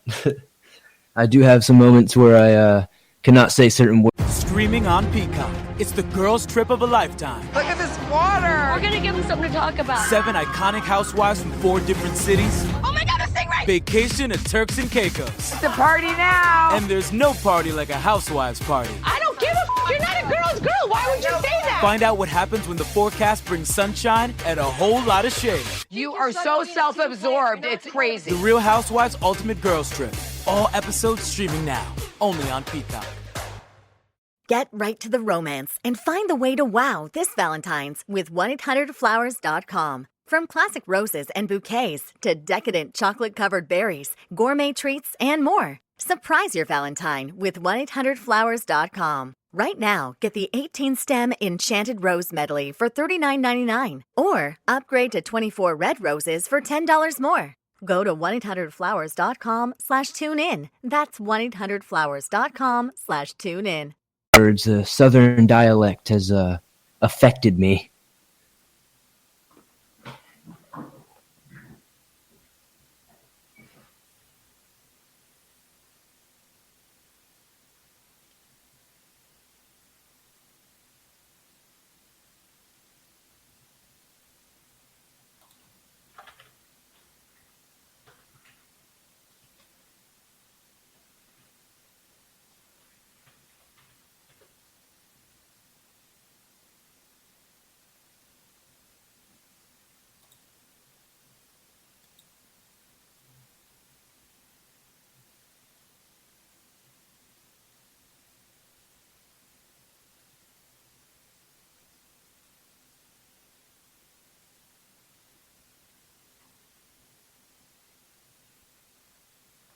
Basically, all I can say, guys, is words is hard.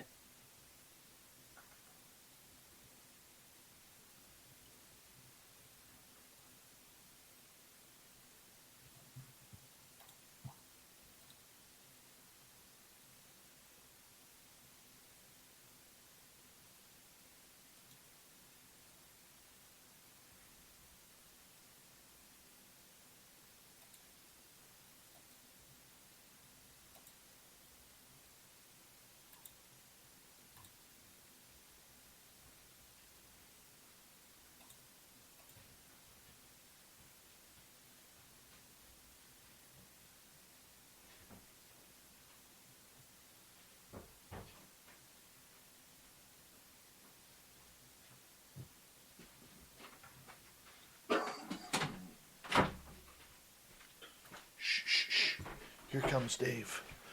All right. Sorry about that. All right.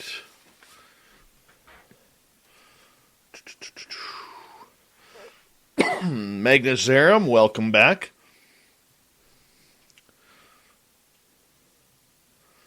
And Amy Karen, welcome back, or welcome to Spaced Out Radio.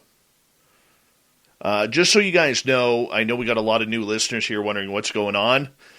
We are a live radio show as well, so that's why we take commercial breaks, because we have to time everything out with our radio stations, so that's why we do things a little bit different, but we hope we've done enough to earn your thumbs up and earn your subscribe or subscription to this channel. We would greatly appreciate it, and thanks to Swamp Dweller, we have started our own Cryptid Tales channel called Canada's Great Unknown. I'm going to put the link in the chat room if you don't mind. Hit subscribe on that as well. We'd greatly appreciate it.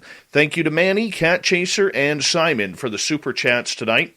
We really do appreciate it. It's a great way to support what we do on this show on a nightly basis. We got the Swamp Dweller until the top of the hour, but we have a full hour right after that, leading off with one of Swamp Dweller's spooky stories, which we do every night on this show. Thank you to all the veterans who have tuned us in tonight. We love you. You always have a safe home here in our chat room. And to all our regulars out there, we appreciate your love and support of this show. Here we go.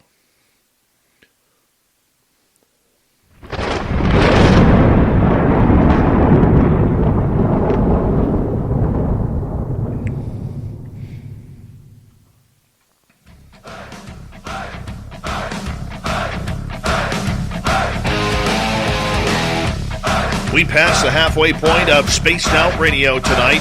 My name is Dave Scott. Thank you so much for taking the time to join us. We really do appreciate earning your listening ears.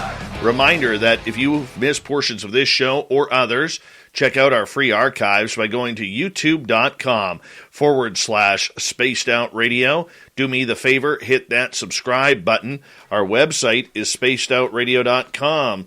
When we go and we have a plethora of features for you, rock out to Bumblefoot, read Shirky Poo's Newswire, check out our swag as well. Follow us on Twitter at Spaced Out Radio, Instagram at Spaced Out Radio Show, as well as on TikTok at Spaced Out Radio. We continue on tonight with Swamp Dweller. We got him until the top of the hour. He has one of the top storytelling channels on YouTube, well over 250,000 subscribers, and he keeps on growing.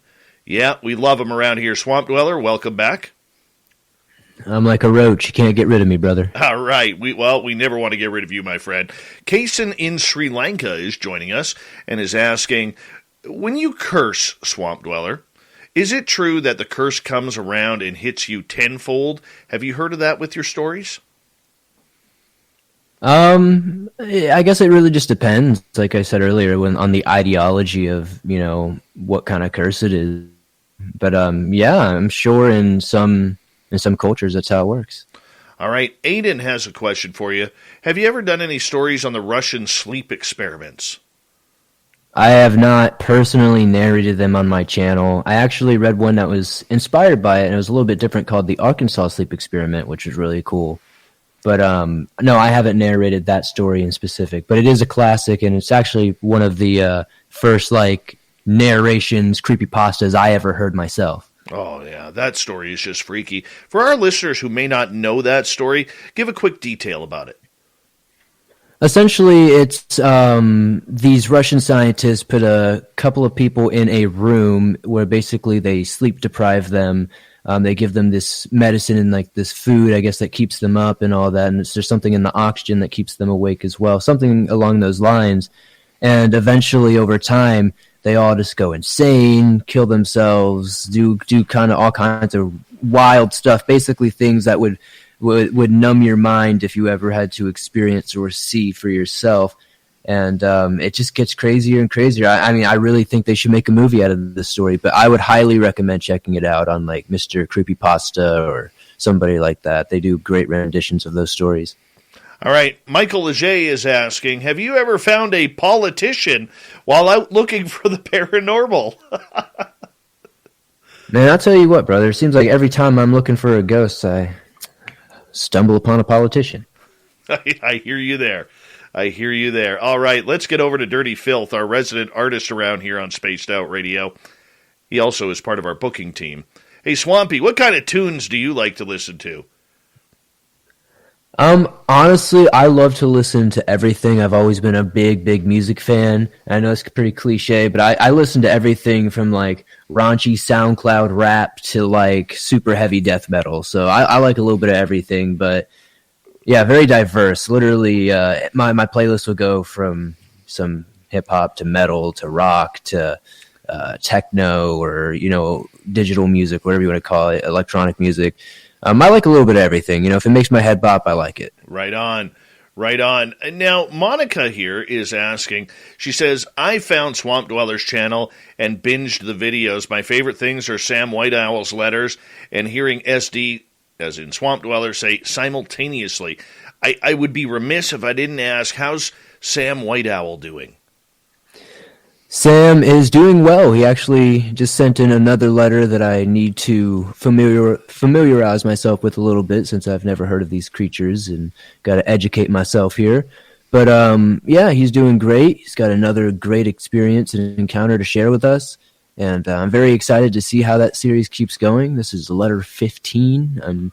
I'm honestly just very surprised that 15 letters in, people still have such interest in what Sam has to share, and he's just extremely knowledgeable. If people aren't aware, Letters from a Cryptid Hunter is probably, my favorite series I've ever done for sure. I'm going to tell you right now, I am absolutely addicted to Sam White Owl, and if he's listening, I would love to do an interview with you. I really would. I know he's a shy guy, and he's your guy and everything, but he has absolutely captivated me. Now, his story, for people who may not know, Sam White Owl is part of a monster hunters team that travels all around the world. If you could, give us a little bit more information about Sam White Owl. So Sam White Owl is a part of a very secretive group known as the Hunters. And essentially what their job is that they go out and they basically take out problem cryptids. They don't always kill them. Sometimes they'll relocate them, like you'll hear in the Sasquatch letter that was the thing that started it all. And they also have times where they have to, unfortunately, many times in these stories, annihilate and take out these creatures, but not after, much loss and much injury themselves. And essentially, he is out there, keeping the supernatural world and the humanity world, the world of humans, kind of at bay and kind of keeping it, in check. And he shares tons of stories from himself, and in the future will be from other hunters as well. And it's just been a very interesting, wild ride. And the stories are always changing. From the first letter all the way to this letter, it's always insane. We've covered vampires, which I never would have thought they would exist. But after you hear the story, you're like, wow, vampires probably exist. We've covered fairies, with shoegaze, skinwalkers, everything in between. And my favorite part about it is that you learn so much, because almost every new letter is something that you probably have never heard of before. Wow. I don't know what it would be like to be asked to join an actual monster hunting team, but that's a dream job, man. That is a dream job. I mean, I can't imagine the danger, but I mean, finding some of these creatures and dealing with them on a very frequent basis. Could you do that? Honestly, I don't think I would be tough enough. Some of the hits this guy has had to take from some of these monsters, I feel like I would have either quit or have died in the field. But I mean, it sounds like an awesome job, but I'm not sure I'm quite Bigfoot Slayer extraordinaire. No kidding. James is asking, what was the first story you ever read for your YouTube channel? Oh man, I really don't know. I couldn't tell you. I do know that the first video I ever uploaded that was a narration video was a ghost encounters video, but I do not remember the story at all. That was about 6 years ago now. Is there ever a story that over the years you've been doing this that has just really stuck out for you? Yeah, there's always a few, but one that was very major and pinnacle that stuck out to me in the very early stage of my career was this story called The Only Vietnam Story I've Never Told, which was a 2-part series written by a friend of mine. That was this epic story of these, of this Vietnam fight, and then like these creatures burst from under the ground and start just tearing apart everybody, and it just gets crazier from there. And it's one of those stories that I never thought people would like, because back then, all anybody cared about were, these traditional, allegedly true encounters that I was sharing. So when I shared this creepypasta, I didn't think it would do anything, but it actually ended up being my first, and is still to this day one of my most viewed videos ever. But it just was like my first video that ever really exploded. So it just was a story, I guess, that was like very memorable. All right, let's get to another question. Brazelhoff is asking, did you do a narration on the album Love Part 3? I get asked questions like this all the time. No, that was not me. I wish it was me. That would have been very cool. But no, that wasn't me. I guess people just have very similar inflections as me. All right, another question from James. Have you ever lost time or been taken by aliens? I'm not entirely sure how I would know I've been taken by aliens, but they seem to be pretty good at that mind erasing stuff. But I have had some interesting, I'm not entirely sure if you would call it lost time or a glitch in the Matrix, but I have had a couple of times, especially when I was out in the woods, where time felt accelerated for sure, where I was only out there for an hour, maybe 2, and then somehow I'm coming back and the sun's already going down So I'm not sure if that counts, but I've had some moments like that in the past where it's just like it just seems like things like skipped like 4 hours. I want to ask you about this because I deal with a lot of different topics on a daily basis with this show, and one of the things that I learned is if you delve deeply into these topics like you do, have you ever created any tulpas around you? Have you ever noticed things heightened around you, your senses or beings or any type of paranormal activity since you started this? Probably in my first year of doing the narration thing, I was talking about Wendigos at length. I was super fascinated by them when I first figured out what they were. And I had been talking about this one specific case from Canada where this creature was killing this lady's cat. She was one of those cat ladies that just had tons of cats. And this, hand on the Bible, whatever I got to swear on, one night I was on the phone with somebody who I used to do a lot of content with, and I just hear this thump against my window, this loud thump. And I look outside, and there's a dead cat that was thrown against my window. And I'm not sure if you can count that as a tulpa, but somehow the exact same thing that happened to that lady, because these dead cats were being flung at her house by what she thought was a Wendigo or some sort of monster creature, because she kept seeing like these big these footprints all around her house in the snow. And obviously I'm in Florida, so Wendigos don't make a lot of sense down here in the sand and whatnot in the swamp. But the cat being thrown against the window, which left a crack in the window and literally had like a blood splatter. It looked like a scene out of a movie. It was wild. I have cameras on my house and such, and there was nothing. You literally just see a cat like literally come out of nowhere, like zooming and just hit the freaking window. It's pretty crazy. Have you had any black-eyed kids stories? I've been sent tons of them, but myself personally, I've never encountered one. No. How often are you getting black-eyed kids stories? They're probably one of the more rare ones, but there was a time in like 2017 for sure where I was getting an influx of them. Do you see influxes like that with certain creatures? Yeah, it comes in waves. Sometimes it's probably due to just what's trending in that whole cryptid supernatural world at the time. But like there was a Men in Black wave, there was the Black Eyed Kids wave, the Skinwalker wave is still there. It's just never going away. It's like a tsunami. But there's a lot of waves of things. Yeah. And I would definitely say like anniversaries of like very major sightings, like the Beast of Bray Road and stuff like that. Like I'll suddenly be getting all these crazy werewolf stories or dogman stories from similar areas. What is a story that you will not cover? I know you have a very open book on a plethora of topics, but are there any stories that you're just like, I'm not going there. I don't want to bring this karma to me, or I don't want to bring this juju or any bad juju to my show or my channel. Do you ever get like that? Yes and no. I would say it more comes down to like moral stuff, like when it comes to like true crime or like certain types of stories. Like I won't cover like assault stories or stuff like that or anything of that demeanor, but more of just like moralistic reasons and stuff that just makes me uncomfortable personally. Right. But when it comes to like the supernatural or just like scary broad topics in general, like there's not really anything that like I tend to shy away from. If it's entertaining and that's what the swamp dwellers want to hear, I'll take the risk and jump into it. You have a lot of people asking you to cover a lot of different topics. With your audience, what do they ask for the most?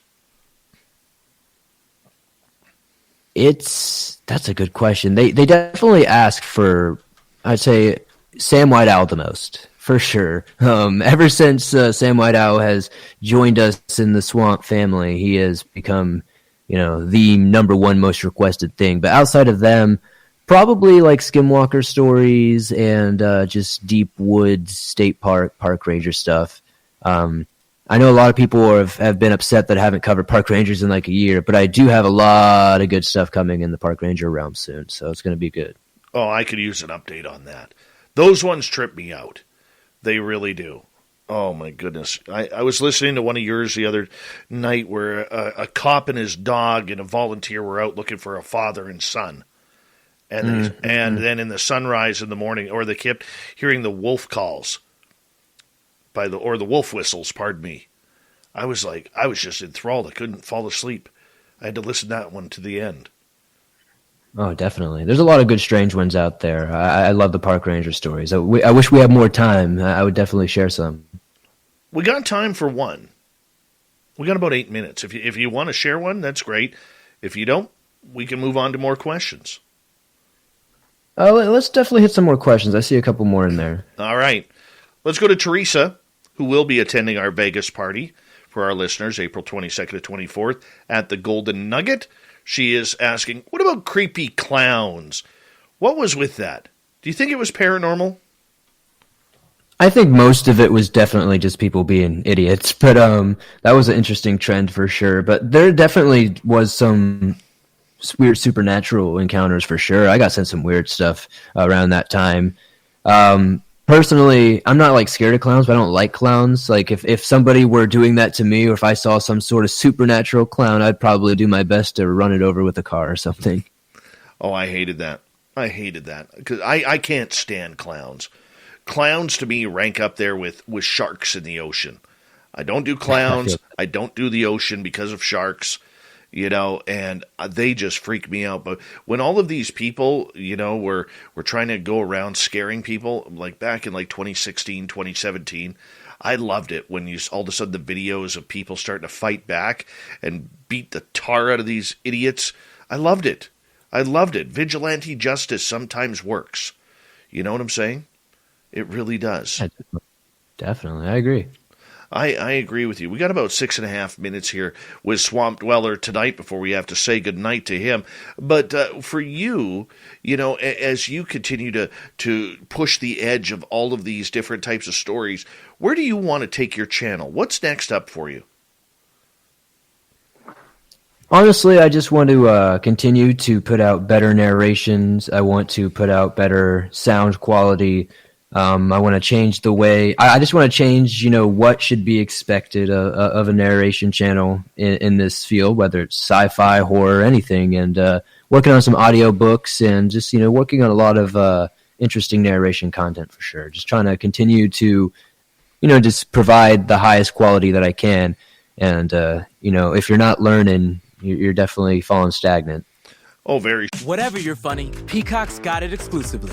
Bears beats The Office on Peacock. Stream every moment from Dunder Mifflin and explore bonus extras and exclusives. Plus, if you're looking for more classic hits, you can stream every episode of Parks and Recreation, 2.5 Men, and every season of SNL. In the mood for something brand new? Check out Peacock's original comedies, The Amber Ruffin Show, and Saved by the Bell. Whether you're craving a new binge or familiar fave, you can find tons of comedy hits on Peacock. Get started for free at peacocktv.com. Peacock is streaming your favorite shows, movies, live sports, breaking news, exclusive originals, and every live WWE pay-per-view. It's The Office, Chris Lee Knows Best, and Peacock original shows like Punky Brewster. Peacock, watch for free, upgrade for more. Stream now at peacocktv.com. True, very true. Let's go to Philip here. Are there any stories that you've heard of from creepy barbershop quartets? Not that I know of, no. I don't even know what that's about. Sometimes I just ask. But that's Philip Blair, and he has some pretty awesome questions sometimes. All right. Anything with sharks or megalodon?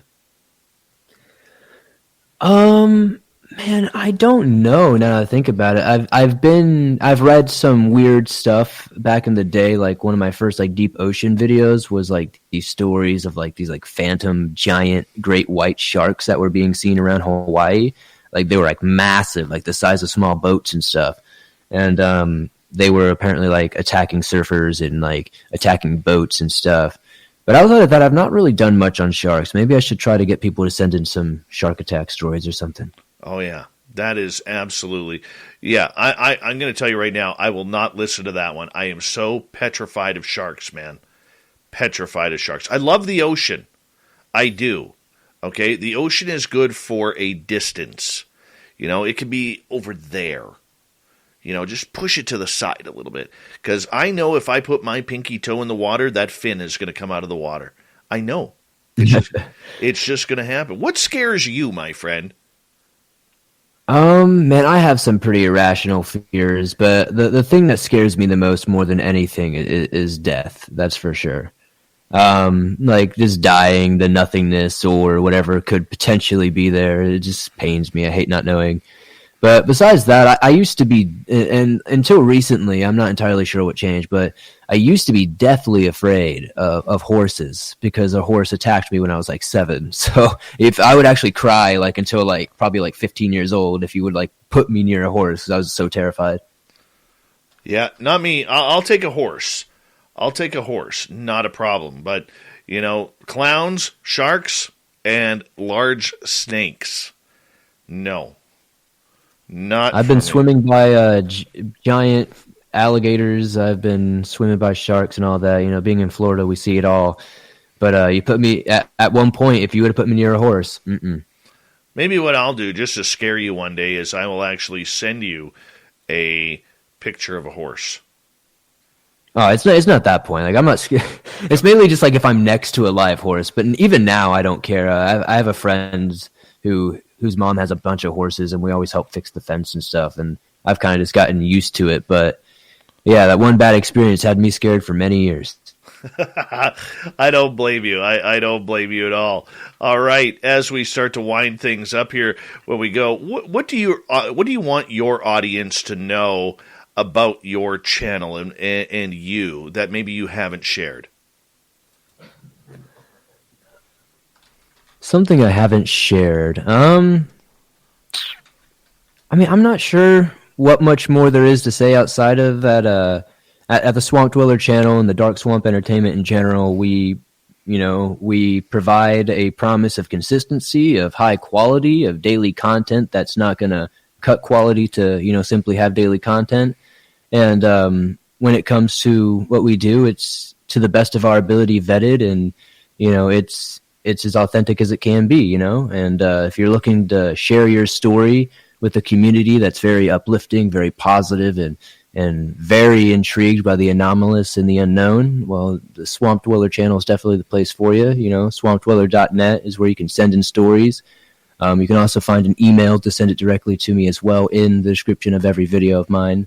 And, whether it's UFOs, it's cryptids, or anything in between, you're going to find it there. Everything natural and supernatural is what I'm all about. Just make it weird. Tell a weird, true story. Don't enhance it. Don't enlighten it. Just tell the truth. That's what makes it good, right? Yeah, definitely. I would say my favorite stories ultimately end up just being those ones that are so strange when you're done reading it. You're like, what the heck did I just read? It doesn't always have to be necessarily the most horrific thing. And I guess you got to tell your audience, too. I mean, if you're getting 50 to 100 emails a day from listeners, it could be a while before they hear their story on your channel. Oh, yeah, definitely. I do try to go chronologically, but it really does just depend on the topic. If it's a topic that's highly requested that I do, once or twice a month, then, like a Deep Woods, you'll probably hear your story much quicker. But, I get so many like paranormal type stories and other types of stories that I don't get to quite as often. So yeah, some stories can definitely be backed up for quite some time, but I do my best to get to them and get to as many as possible. All right, quickly here, we got 30 seconds. Tell everybody where they can find your channel and your website. You can pretty much find me anywhere that the internet exists and reaches. At Swamp Dweller Reads on YouTube, Swamp Dweller Reads on Facebook. And if you just type Swamp Dweller pretty much on anything, iTunes, Spotify, all that good stuff, I will pop up. And I am going to be there to tuck you in at night or scare the crap out of you. Yeah, you do a good job doing that to me around my house after this show, because I am literally 2 hours away from my Swamp Dweller fix before I go to bed. Swamp Dweller, everyone. We'll have him on again in a couple of months. We love him when he's here. He's an amazing dude. Go support his channel, Swamp Dweller Reads on YouTube. We'll be back with a Swamp Dweller story right after this on Spaced Out Radio.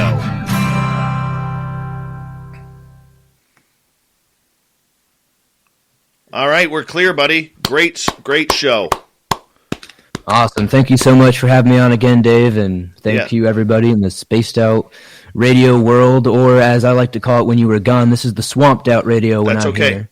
We'll let that... I actually heard that as I was walking out, and I was like, damn, that actually sounds pretty good. Swamped Out Radio. There you go.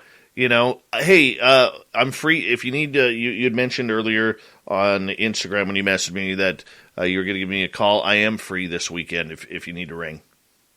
Yeah, definitely. I'll give you a call this weekend, and we'll have a chat. All right, buddy. You take care. Thank you for a wonderful show. Definitely. Thanks for having me on, and have a great third hour. You too. Take care, bud. Swamp Dweller, everyone. I love him. Love that kid. Yeah, I'm at that age where I call everybody kid now. I love that kid. Love him. Yeah, he's working so hard, and you know what? He is the epitome in this weird, cryptid world we live in of hard work pays off. You know, and, you know, to have his support and his him subscribing to our own brand new channel that Merle and I set up, Canada's Great Unknown, and kind of follow in his footsteps and get his blessing, that is just wonderful to me here on Spaced Out Radio. I put the link in the chat room. We're at 175 subscribers, and we just started this on Monday. I'd love to hit 200 by the end of the week. If you're liking Swamp Dweller, we're kind of doing the same thing that he is. We've taken some of our stories and we've voiced them up. I hope we do a good job for you. I hope you enjoy them. And if you could hit that subscribe button, we'd really appreciate it if you haven't already.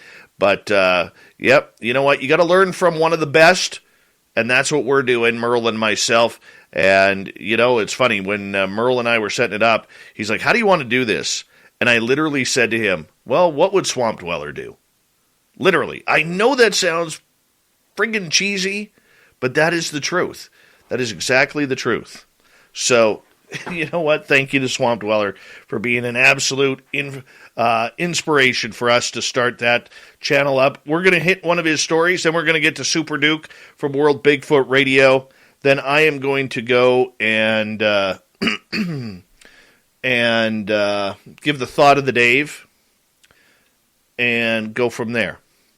So just sit back, relax, and rock and roll.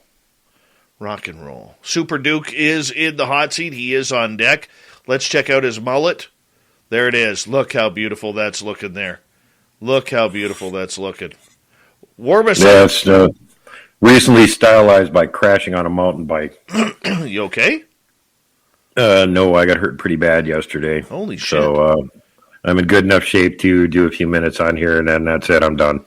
Oh, man. Why didn't you I messed up I had previously broken my leg right above my ankle, and it came down on the same spot, and simultaneously landed with my knee on the concrete, and then rolled it over and hurt my back. Luckily, I had my back brace on, or that would have been way worse than it is. Oh, my God, man. But my hip and ankle and my knee is pretty tough. That took most of the impact and didn't do anything, but my ankle and my hip are messed up. And you did this all on a stationary bike? No, I did this on a mountain bike, driving through downtown Missoula where nobody knows what driving is. Oh, goodness. Hey, a moving object hit it. I'm real sorry to hear that, man. Real sorry to hear that. Yeah, about an hour ago, I was just like laying down in pain, half asleep, going, I got to get up and do a show with Dave. What day is it? Oh, it's Swamped Out Radio. Okay, I better get up. Mm-hmm. Yeah. The old Swamped Out Radio. He's stealing us. Just like that. I know. Just like Dave, when you during the break, when you ran away for a second, he actually announced that he was taking over, and it was Swamped Out Radio. I heard that as I was running away, and I was like, you got to be kidding me, man. Like, oh, well, if that's the worst thing that happened, he's okay. That's okay. He knows a good thing when he sees it. He's like, "Whoa, yeah, hey, I could just make this Swamped Out Radio." Yeah. Well, I'm sure he would have this up to 200,000 subscribers in no time. Right? You never can tell. But, I guess he'll just have to stick with his own platform. The shirts are coming soon. The Swamped Out Radio shirt. Awesome. That is great. We got about a minute here, and then I'm still debating on what topic I'm going to speak on the Dave 101 tonight. I really am. Thinking about it. Well, I got an interesting bit of news that I get to release tonight in one short story. Nice. So. I'm looking forward to it. Hey, by the way, Merle has been in the chat room. We had a Merle sighting, so make sure, people, you Merle it up, and Merle it up good. Because he Merle!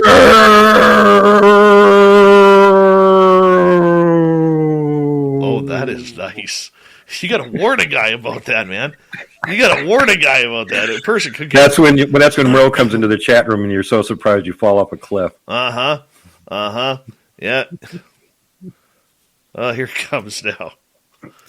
Oh, look at this. Look at this. Just for you, Duke. From Merle. That was a strong Merle. All right. Thank you to Manny, to Cat Chaser, and Simon for the super chats. Thank you to all the new people who hit subscribe tonight and on our new channel, Canada's Great Unknown. We really appreciate it. We're just like 24 away from 200 here. And here we go.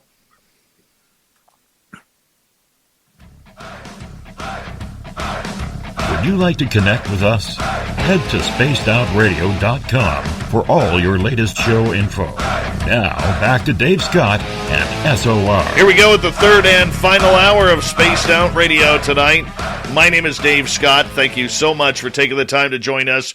We really do appreciate earning your listening ears wherever you are on this beautiful planet we call Earth. I want to remind you that you can check us out on our terrestrial radio affiliates across North America and digitally on TalkStream Live, Revolution Radio, and KPNL. All of our archives are free. Join us at youtube.com/Spaced Out Radio. Just do old Davey the favor, hit that subscribe button. The Desert Clam has set the password for tonight in the SOR Space Travelers Club. What do you got for us, Clam? Lacertillion. Lacertillion is your password. Use it wisely, space travelers, as the Clam sets the password each and every night right here on Spaced Out Radio. Our website is spacedoutradio.com. We have a plethora of features for you. Rock out to Bumblefoot, read Shirky Poo's Newswire, check out our swag as well. Follow us on Twitter at Spaced Out Radio, Instagram at Spaced Out Radio Show, and now on TikTok at Spaced Out Radio.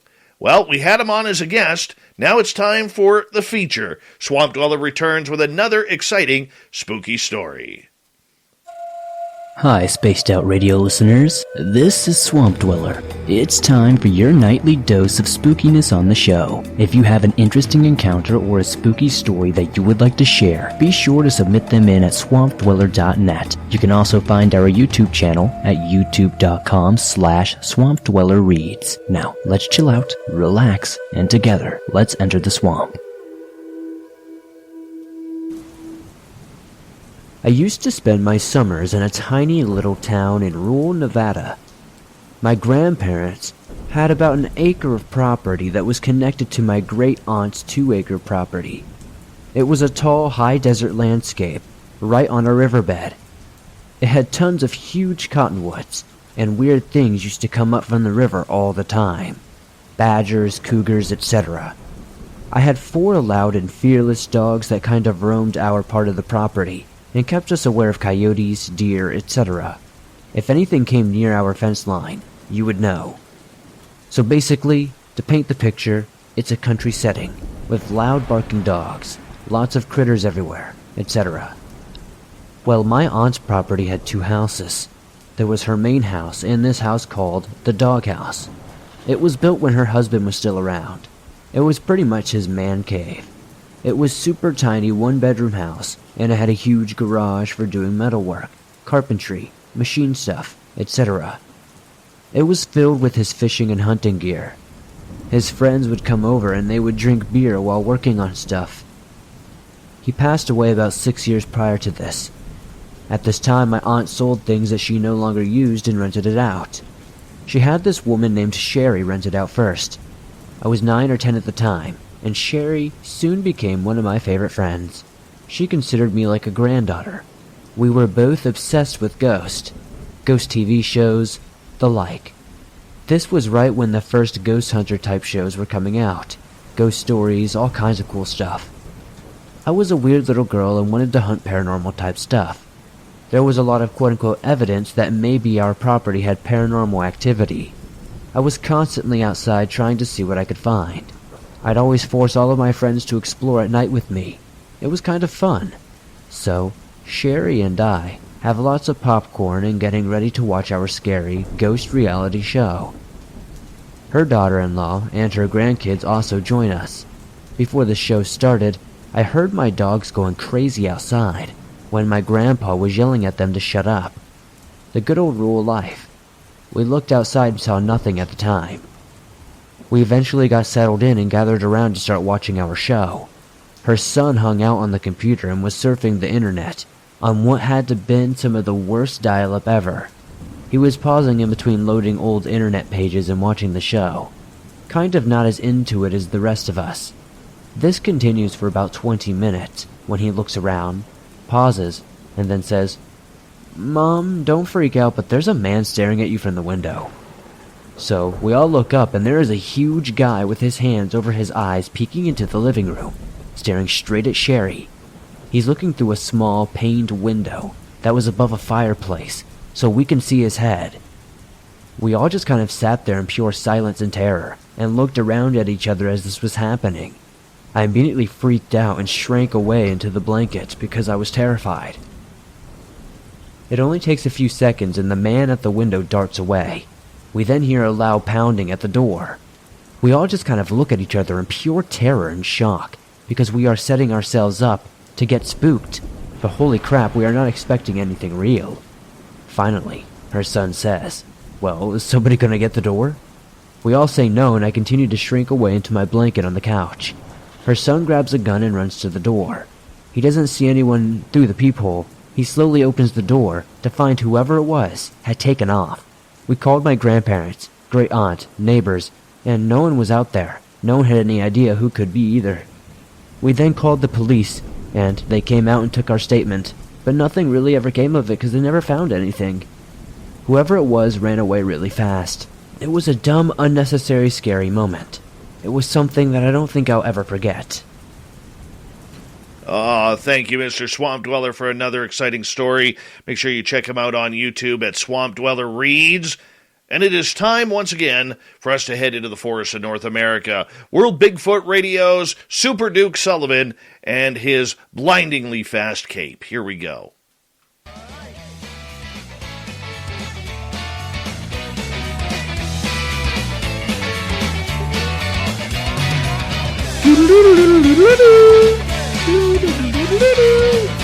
All right. Duke Sullivan, World Bigfoot Radio, comes in with another weird, strange report on the legendary Sasquatch and cryptids. Duke, welcome back to the show, and we want to remind everybody they can find you at World Bigfoot Radio on YouTube. How you doing, buddy?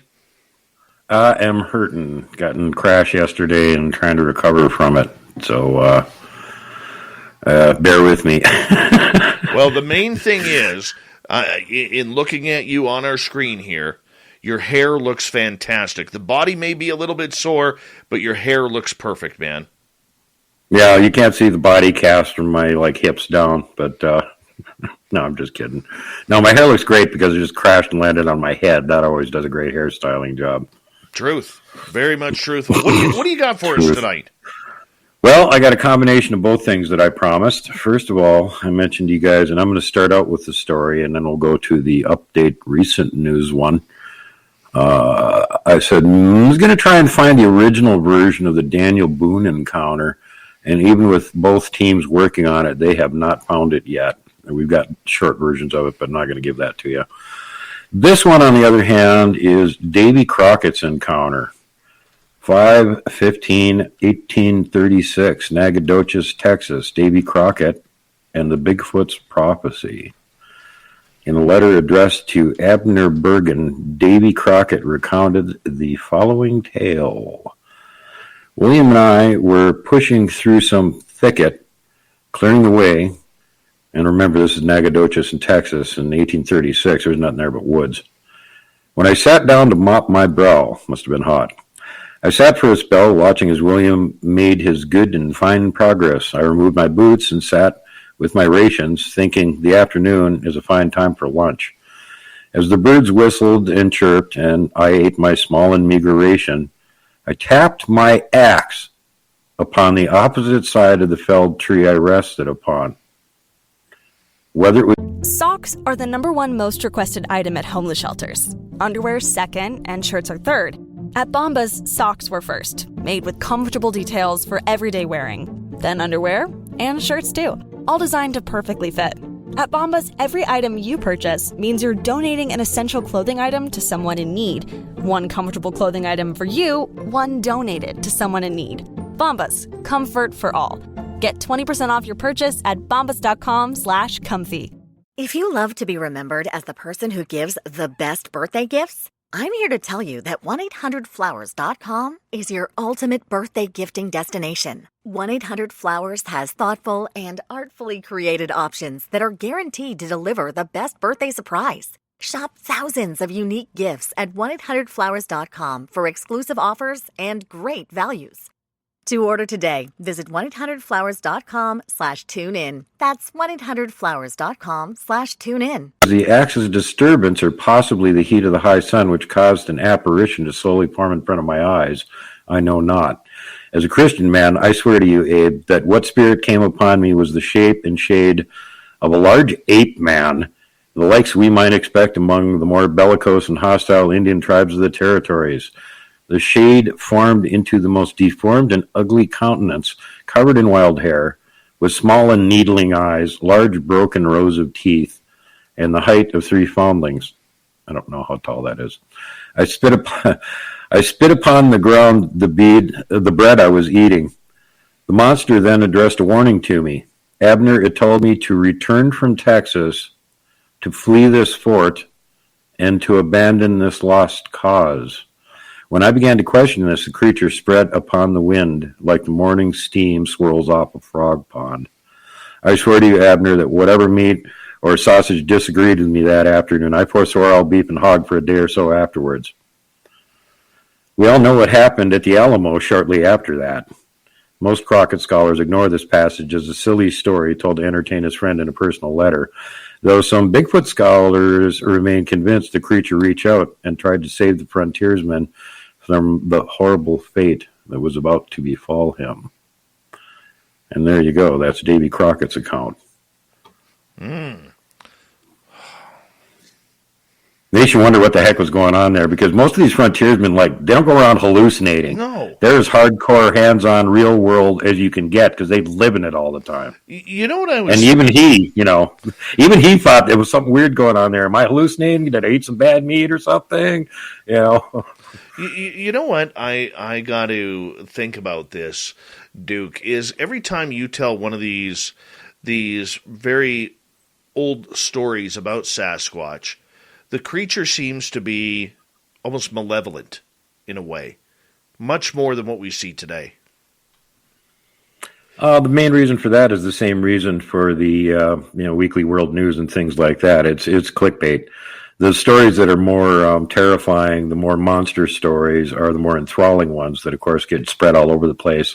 And because of wide distribution, they end up making it through the long corridor of time down to where we are nowadays, so we can actually find these reports. There's other peculiar reports that aren't hostile ones. I'm hitting the really big historical ones, as we're going into this, and some of the more peculiar ones, of course, will come later. But when you've got, well-known figures in American history like Daniel Boone, Davy Crockett, President Roosevelt, you've got a bunch of people that have all talked about this thing in various places and had encounters and whatnot. Teddy Roosevelt may have had an encounter too. So there you go. It's worth mentioning that everybody's got this impression that Bigfoot didn't appear until the 1950s Jerry Crew and, the whole logging operation being interrupted by Bigfoot. And the newsman made up the story. Bigfoot made up the name Bigfoot for the story. It spread from there. Well, they weren't calling it Bigfoot before then, but there were still reports. We got reports going back as far as when people showed up on the continent.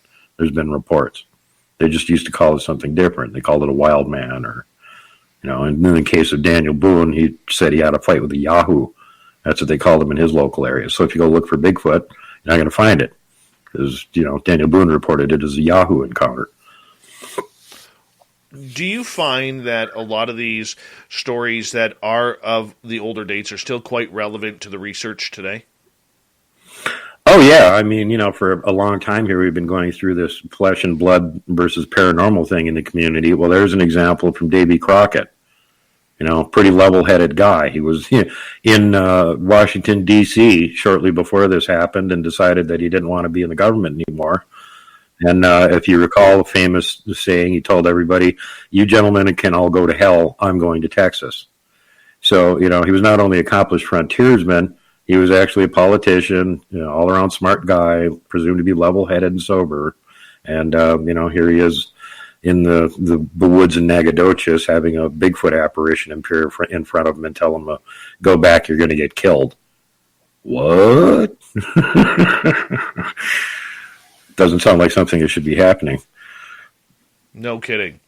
Well, let us move on. Have there been any reports lately coming in that have really caught your interest? There's a bunch of stuff happening. I know somebody that's got a baby Sasquatch on video. That's cute. You can see his little eyes blink. That's coming up there from that country that you're in, Dave, in Canada. And got another researcher down here that I was talking to earlier today, and they got audio recording of a baby Bigfoot. And you could have them on their show and have them play it if you're interested. So they haven't been on your show before.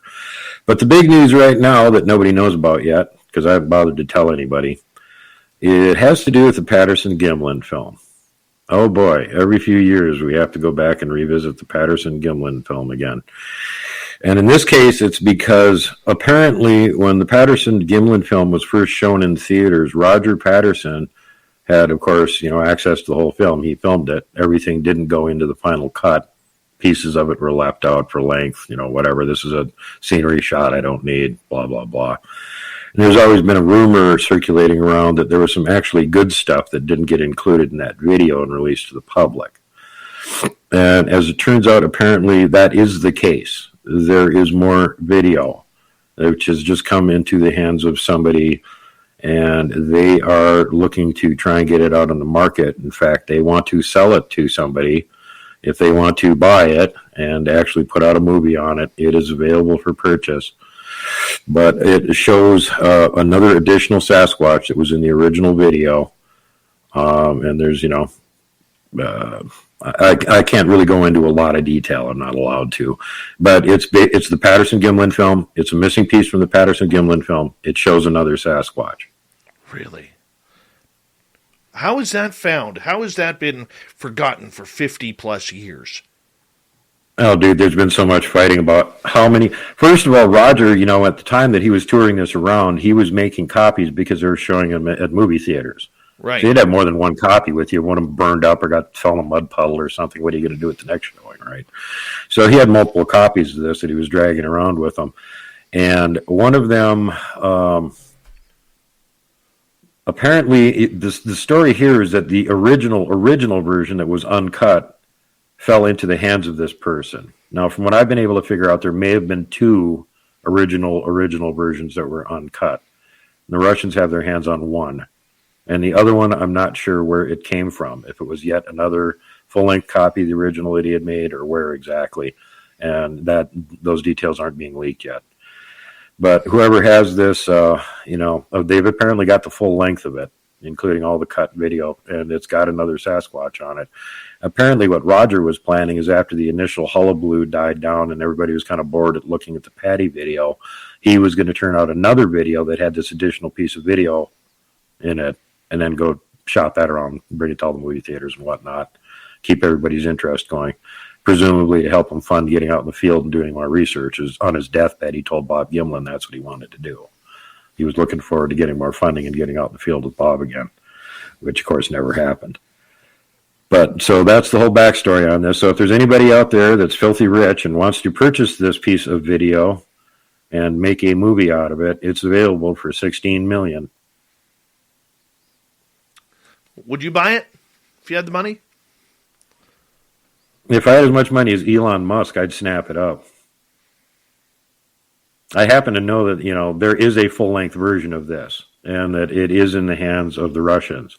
Whether there is another full-length version of it, which at this point seems very likely, I don't know who's got it exactly. So, I'd have to go take a look at it, and I would have to vet it some more. But what I've been able to vet independently from other people that know way more about this subject than I do, there was additional video. It was not included. And so there's an absolute possibility this could be for real. And I have other people that have already been looking into it. And so far, they're saying everything checks out. The guy's credentials are impeccable. Everything he's saying, I've been able to verify.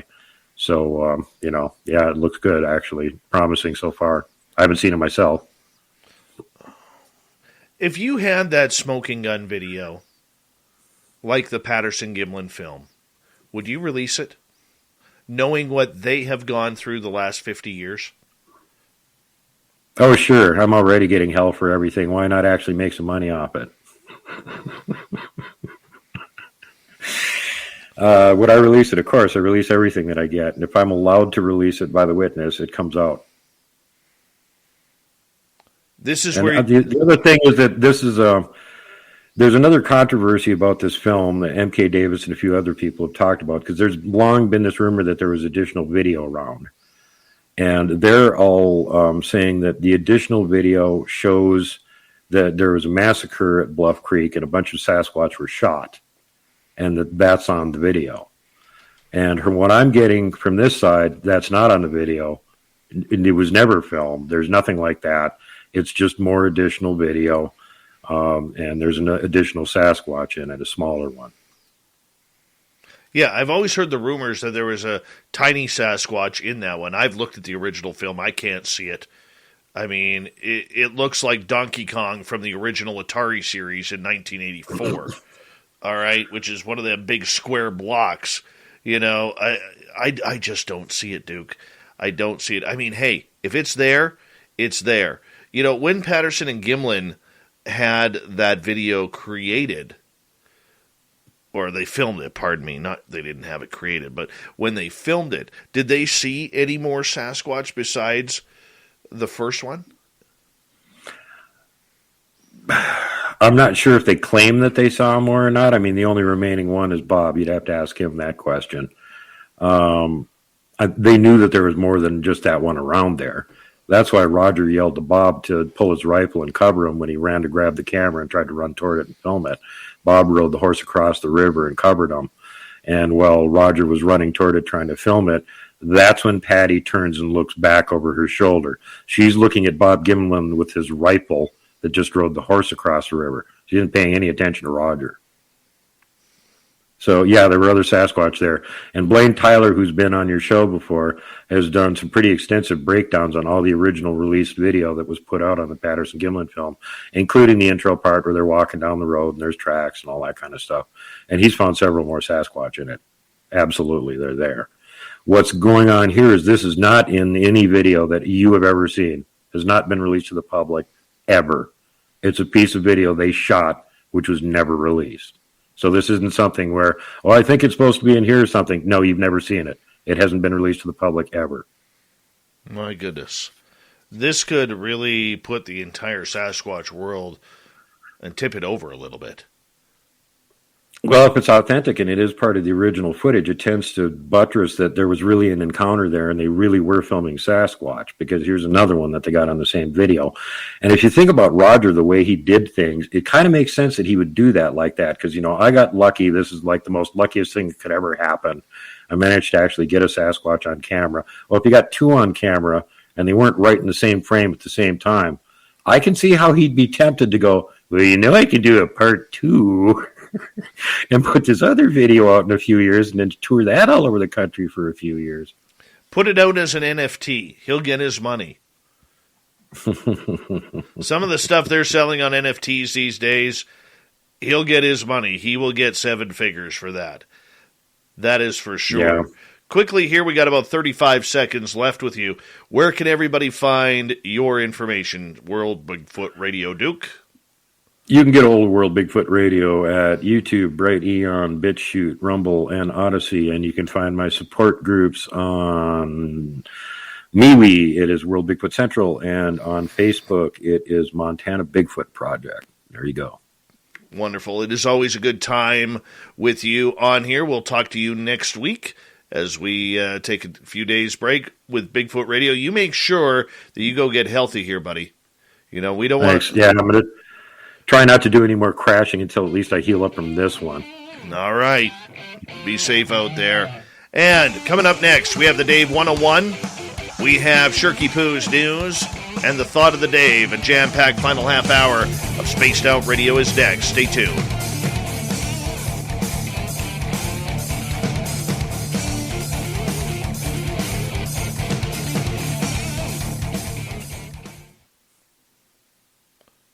Thanks, buddy. I'll let you go here because I know you got to go get healthy, man. Thanks, Dave. Yeah, I just need to go fall down. I'll listen to the rest of the show, and if I can sit up for a little bit, I'll join you guys in the chat room. Well, don't push I'm in yourself bad too shape. far. Go get some rest, man. Yeah, no matter what position I'm in, it's going to hurt. So sitting in front of a chair, in front of a computer for a half an hour, I could probably pull that off, okay? That's why I'm on here right now. No problem, buddy. You take care. Thanks, everybody. Thanks, Dave. Take care.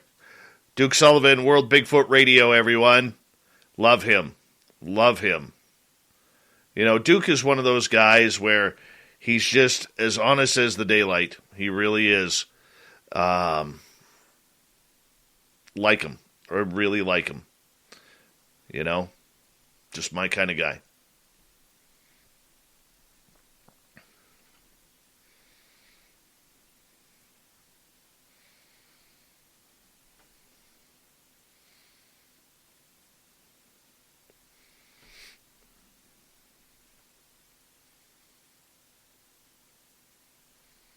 All right, I think I know what I'm going to talk about here. I'm going to talk about Eric with a K and how tall he is for the Dave 101. Eric's like 7'6". He's got size 23 feet.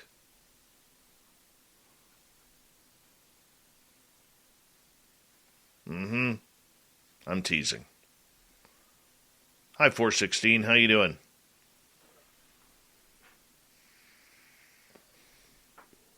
Thank you, Dirt Road. Hug downloaded and received.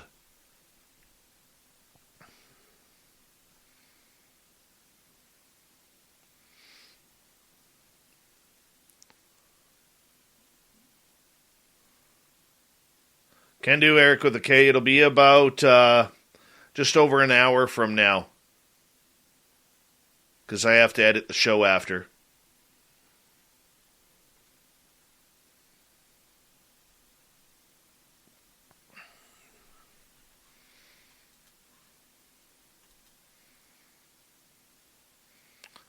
Well, watching us on Facebook, Little Jimmy Goodall. Yeah, Little Jimmy Goodall is going to be in Las Vegas with us. I look forward to seeing Jim again, along with the guys from UFO Garage, Ben and Joe. Geraldine Orozco is going to be there. Who else do we got coming? Let me see here. I got to make a list. Ola Phillips is going to be there, and who else? I got to make a list instead of going off the top of my head. Maybe Darcy Weir. And we're going to see if Eric with a K is going to join us. I'll call you after the show. You're up this late, and you asked me to call you. I'll call you. We may have a certain news anchor from Las Vegas at our party.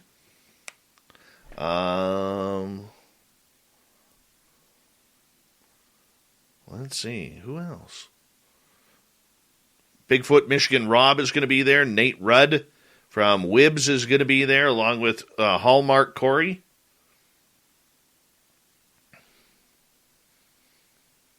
Varla Ventura, likely going to be there.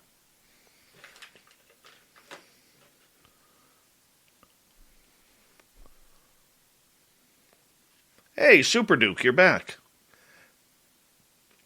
If you're planning on going to Vegas and you are 100%, let us know at info@spacedoutradio.com. All right, we want to make sure we see you. We do. We want to make sure it's there. And that way we get you a swag bag. First 50 people qualify for a swag bag. It's going to be fun. Fun. Who plays the trumpet solo at the end of the show? Lately it has been Luscious Jules. But Thurston Howell III stepped up last night.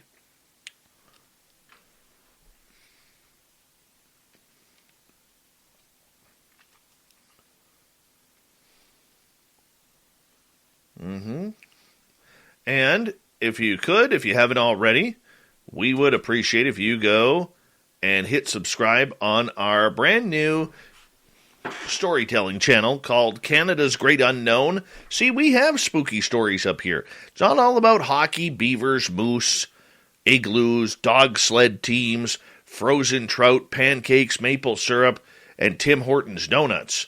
No. We got some spooky stories up here, and we're going to tell them to you at Canada's Great Unknown. So make sure you head on over there and hit that subscribe button as well. Thank you very much. Here we go, everyone.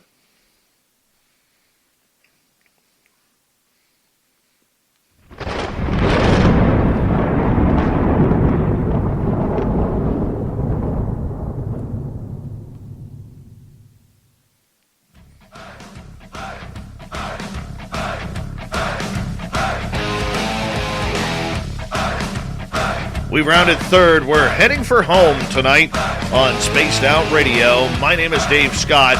Thank you so much for taking the time to join us. We really do appreciate earning your listening ears wherever you are on this beautiful planet we call Earth. Hello to everyone listening in on our terrestrial affiliates around North America and digitally on TalkStream Live, Revolution Radio, and KPNL. All of our archives are free. Go to youtube.com/Spaced Out Radio. Do old Davey the favor. Hit that subscribe button. Our website, spacedoutradio.com. We have a plethora of features for you. Rock out to Bumblefoot, read Shirky Poo's Newswire, check out our swag as well. Follow us on Twitter at Spaced Out Radio, Instagram at Spaced Out Radio Show, and now on TikTok at Spaced Out Radio. It is time once again for Dave 101.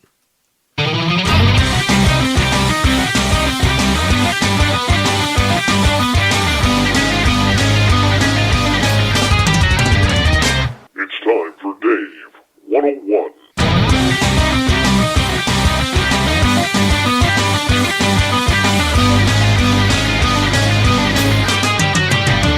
All right, the UFO world was put upside down this week as people dug in and took sides after a documentary was created about Louis. Get right to the romance and find the way to wow this Valentine's with 1-800-Flowers.com. From classic roses and bouquets to decadent chocolate-covered berries, gourmet treats, and more. Surprise your Valentine with 1-800-Flowers.com. Right now, get the 18-stem Enchanted Rose Medley for $39.99. Or upgrade to 24 red roses for $10 more. Go to 1-800-Flowers.com/tune-in. That's 1-800-Flowers.com/tune-in.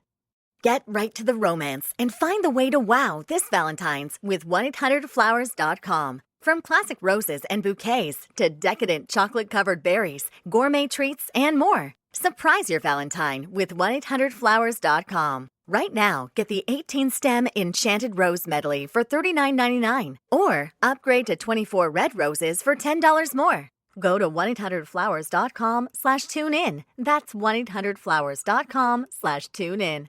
Luis Elizondo.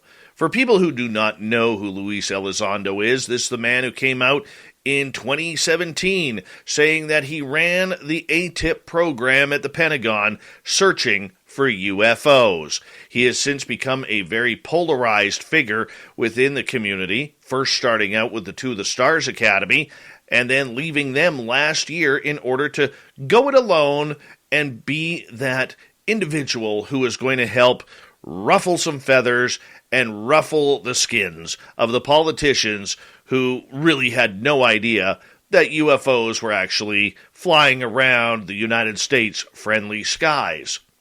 But there is also some deep questions that Luis Elizondo hasn't answered. Many will say it's due to his non-disclosure agreements that he has. And for all intents and purposes, they're right. He can't. Could you imagine if Lou Elizondo actually told us what we want to hear? The entire world would probably be flipping upside down right now. Because personally, I don't think we're ready for it, especially here in North America, where we're more interested in Instagram and TikTok videos than we are about learning the truth about extraterrestrials. But this documentary that was made, which has since been taken down due to copyright infringement, and will probably be re-edited and reloaded up very, very soon, asks some pertinent questions. Even though I don't support or condone the video, I did not support and condone the fact or give permission for our own interview snippets of Spaced Out Radio interviews with Luis Elizondo. I never gave permission. I thought there were some legitimate questions that needed to be asked. We do need to know what Lou knows. We do need to understand. We do need the ability to ask tough questions. Now, most interviews, and where I will agree with the man who created this documentary, is the majority of interviews Lou Elizondo has done, whether it's on Fox News, CNN, New York Times, or even some piddly podcasts like ours. He hasn't been asked a lot of tough questions. I don't know about you guys. I don't care about the technology. I don't care about the propulsion systems, because those do not disclose. What does disclose is, who are they? Where are they coming from? And how are they going to affect everyday life of humanity if we know the truth? Look, there are a lot of people, and rightfully so out there, who question Lou Elizondo and his honesty and integrity. I do. We all should. Even those who treat him like a demigod should be thinking, why do I trust this man so much? Because spooks are spooks. Spies are spies. All right? And that's what Lou is. He's a counterintelligence officer. And we are allowed to ask questions. We are allowed to ask Lou tough questions. Whether he chooses to answer them or not are up to him. Now, for the record, I will say this. I do believe Mr. Elizondo worked at ATIP. I do believe that he has had a big hand in helping present the UFO story to the politicians in Washington, D.C. I do know that he has talked to other government people around the world regarding this subject to enlighten them on what is going on, not only in the United States, but their own country. I do know that he wants the best for this subject. But what is the best? What is it that we need? Most people out there need to understand there is a large difference between disclosure and confirmation. Huge difference. Confirmation is letting us know that this happens, that this is frequent, that they don't know where it's coming from, but they got their eyes on it, and by golly, we need some taxpayer money in order to study this phenomena. Disclosure is scary for governments. It is. They don't want to give up what they already know. Whether they have extraterrestrials, whether they already have communication, whether they know where the missing people are going, whether they know where those craft are coming from, even though groups like SETI say, oh, we've never picked up a thing. No. Disclosure would tell us what really happened at Roswell, at Shag Harbor, the Phoenix Lights, Kecksburg, every UFO crash in between around North America and maybe the world. That's the disclosure we want. Are we ever going to get it? I highly doubt it. There's too much for the American government and the military to lose. Why would they give it up when they don't have to? Look, we have to be naive to think that the United States military, the Pentagon, and all the alphabet agencies are all of a sudden going to become very Americanized and fill in their citizens on what is really going on. No, confirmation is give the people a little bit and they'll be satisfied. Much like if you're starving for food and somebody gives you a bottle cap of water and a slice of bread, it's going to feel like the best meal you've ever had. And that's the way we have been treating every morsel and every crumb that we have got from people like Chris Mellon, Lou Elizondo, Mr. George Knapp, people I highly respect. They can only go so far. All right? George Knapp is bound by his journalistic rules. He can't give everything up. Chris Mellon has an NDA. He can't give everything up. Lou Elizondo has an NDA. He can't give anything up. We want the juice. We want the excitement. We want to know that maybe somebody like Elizondo or someone in that UFO program, because there are others, have stood face-to-face with aliens, much like Close Encounters of the Third Kind. We want to know what that's like. We want to know why scientist Gary Nolan at Stanford University is studying the effects of ET contact on the brain. We want to know about that. We need to know. We want to know why people are getting abducted. People are having ET contact. We deserve to know.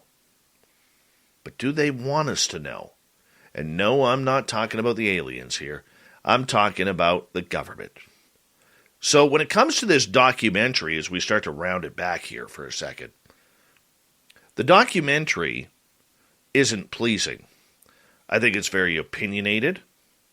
I think that even though the creator, being this first documentary, did a relatively good job on the research, all right, between the ad hominem attacks and the personal opinion, I think it watered it down of what good it could have been. If he would have called me, I probably would have answered. And many others are like that as well. This isn't a shot at him or anybody supporting him. It's not a shot at those who disagree, like I do. This is just my feelings on a very controversial topic. But don't think for a second, ufology, as much as I am a fan and supporter of Luis Elizondo's, that means that he gets off the hook. For the record, because there are people, and including in that documentary, who said that Luis Elizondo has asked those cushy podcasts for questions up front, for softball questions, lead-in questions to only things he can speak about. With journalistic integrity, I can say that in the 2 times I've interviewed him, he has specifically asked, do not provide him with any questions. He has also specifically stated that he wants tough questions.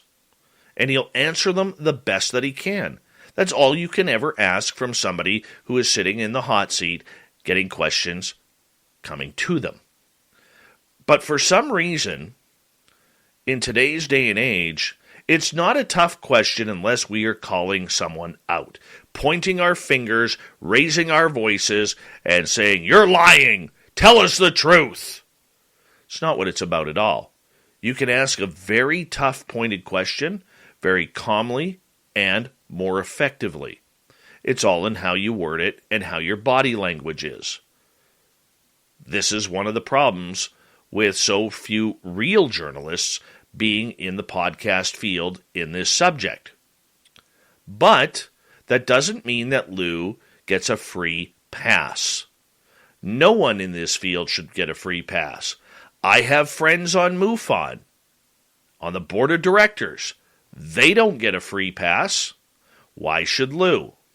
Has Lou done a lot for this? Absolutely. All right? But that doesn't mean that even though we can respect him and the job he did as a veteran and as someone who brought this topic to the mainstream and became the figurehead of UFOs, it doesn't mean that he gets away with not asking tough questions. Now, in my opinion, this documentary may not have been the way. There could have been better ways to do it. And I hope that next time someone actually does try something like this, that it's more down the road with interviews of people and interviews with people who have knowledge, maybe the man himself. But until then, we're going to continue this ugly debate between ufology, and both sides are going to be angry, both sides are going to stomp their feet, both sides are going to throw their arms in the air and call people names and make up stories to suit their agenda. But in the end, it doesn't matter. What matters is we don't know who Luis Elizondo is. We don't know his background. And there are certain things we don't need to know. We don't need to know his wife's name. We don't need to know his dog's name. We don't need to know what he drives or what kind of toothpaste he uses in the morning. We don't need to dox him. After all, no matter what, he is a human being and deserves to be treated like that. But you're still allowed to ask him the tough questions, and he still needs to provide a lot of answers for a very, very hungry UFO community. That is your Dave 101.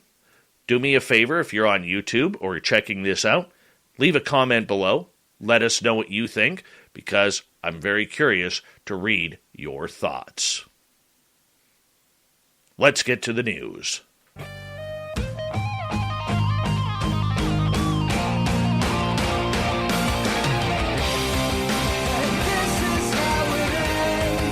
All right, Shirky Poo, what do you got for us tonight? How about this? As hard as it might be to believe North Korea has internet access, of course, it's extremely restricted in line with the country's repressive government policies, but it's still there.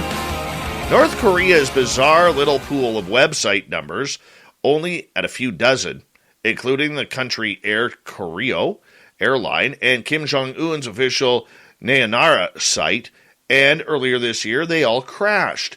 The dictatorship's security personnel soon realized that the connection outages, spread over a couple weeks, were due to hacking. But the culprit behind the attack wasn't North Korea's southern neighbor, nor the CIA or any other government agency. It was just one irritated man.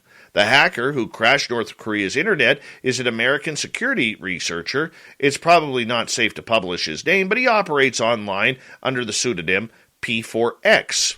P4X didn't pull off his relatively extensive cyber attack for nothing, though. He merely served North Korea's government its just desserts. About a year ago, P4X himself had come under a North Korean hacking attack. He was one of the several Western victims the Korean hackers targeted. According to P4X, the aim of the attack was most likely to steal software tools that could be used in cyber attacks, alongside information about security vulnerabilities.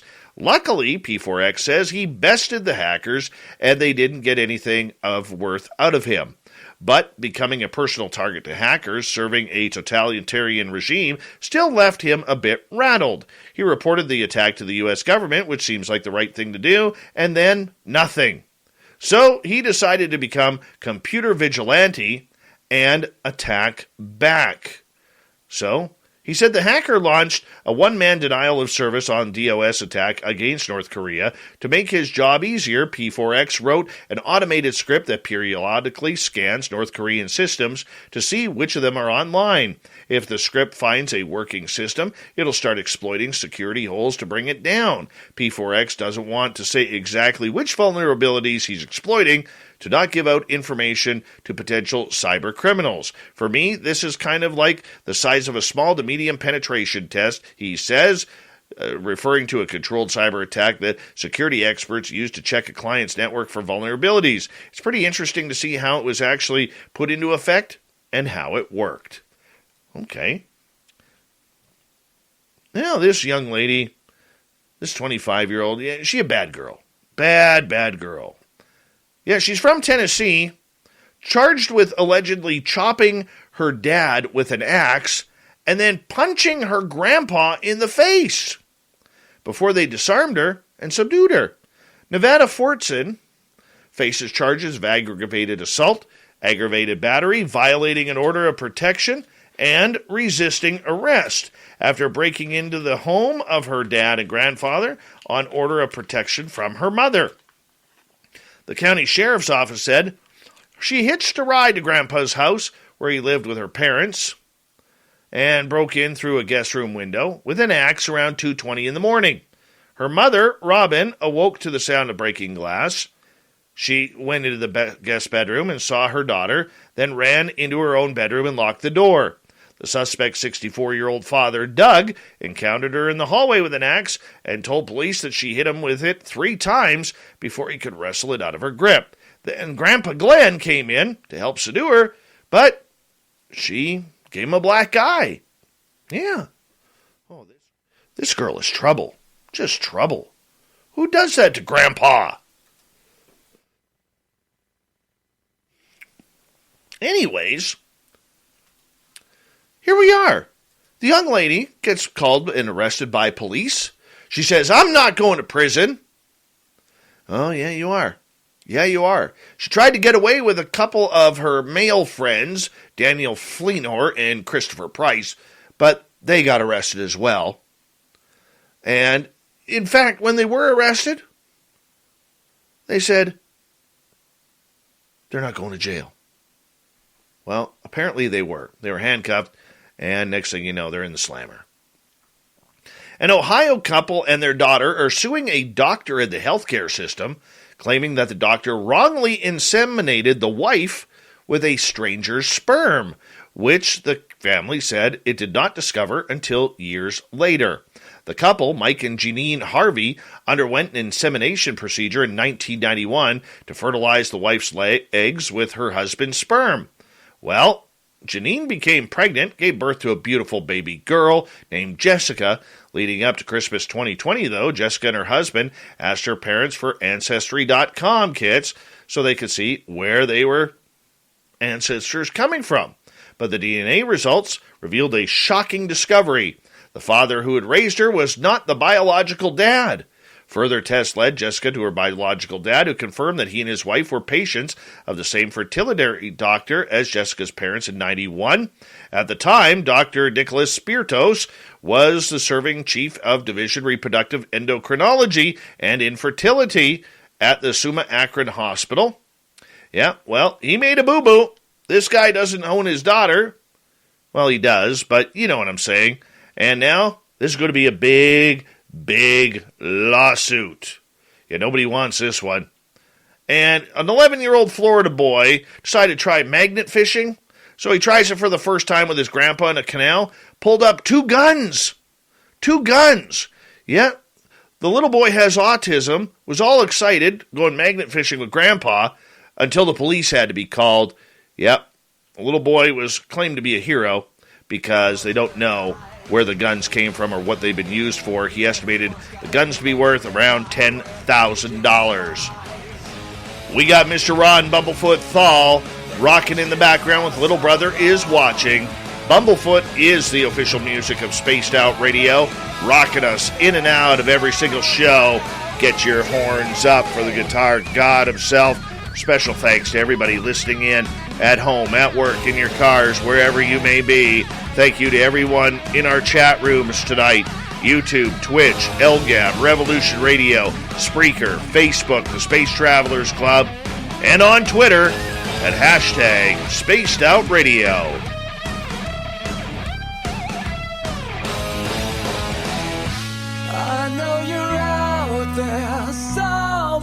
Remember, this show is copyright by Spaced Out Radio and SOR Media Ventures Limited.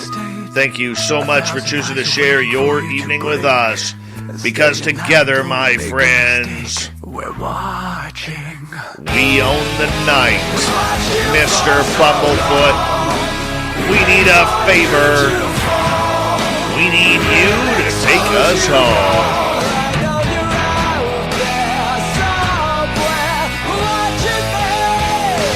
Yes, the Woo Train has docked for the night, but soon, my friends, we shall ride again. Your seats are always available. Your tickets never expire. And if you want to bring a friend, we've got room for them too. Good night.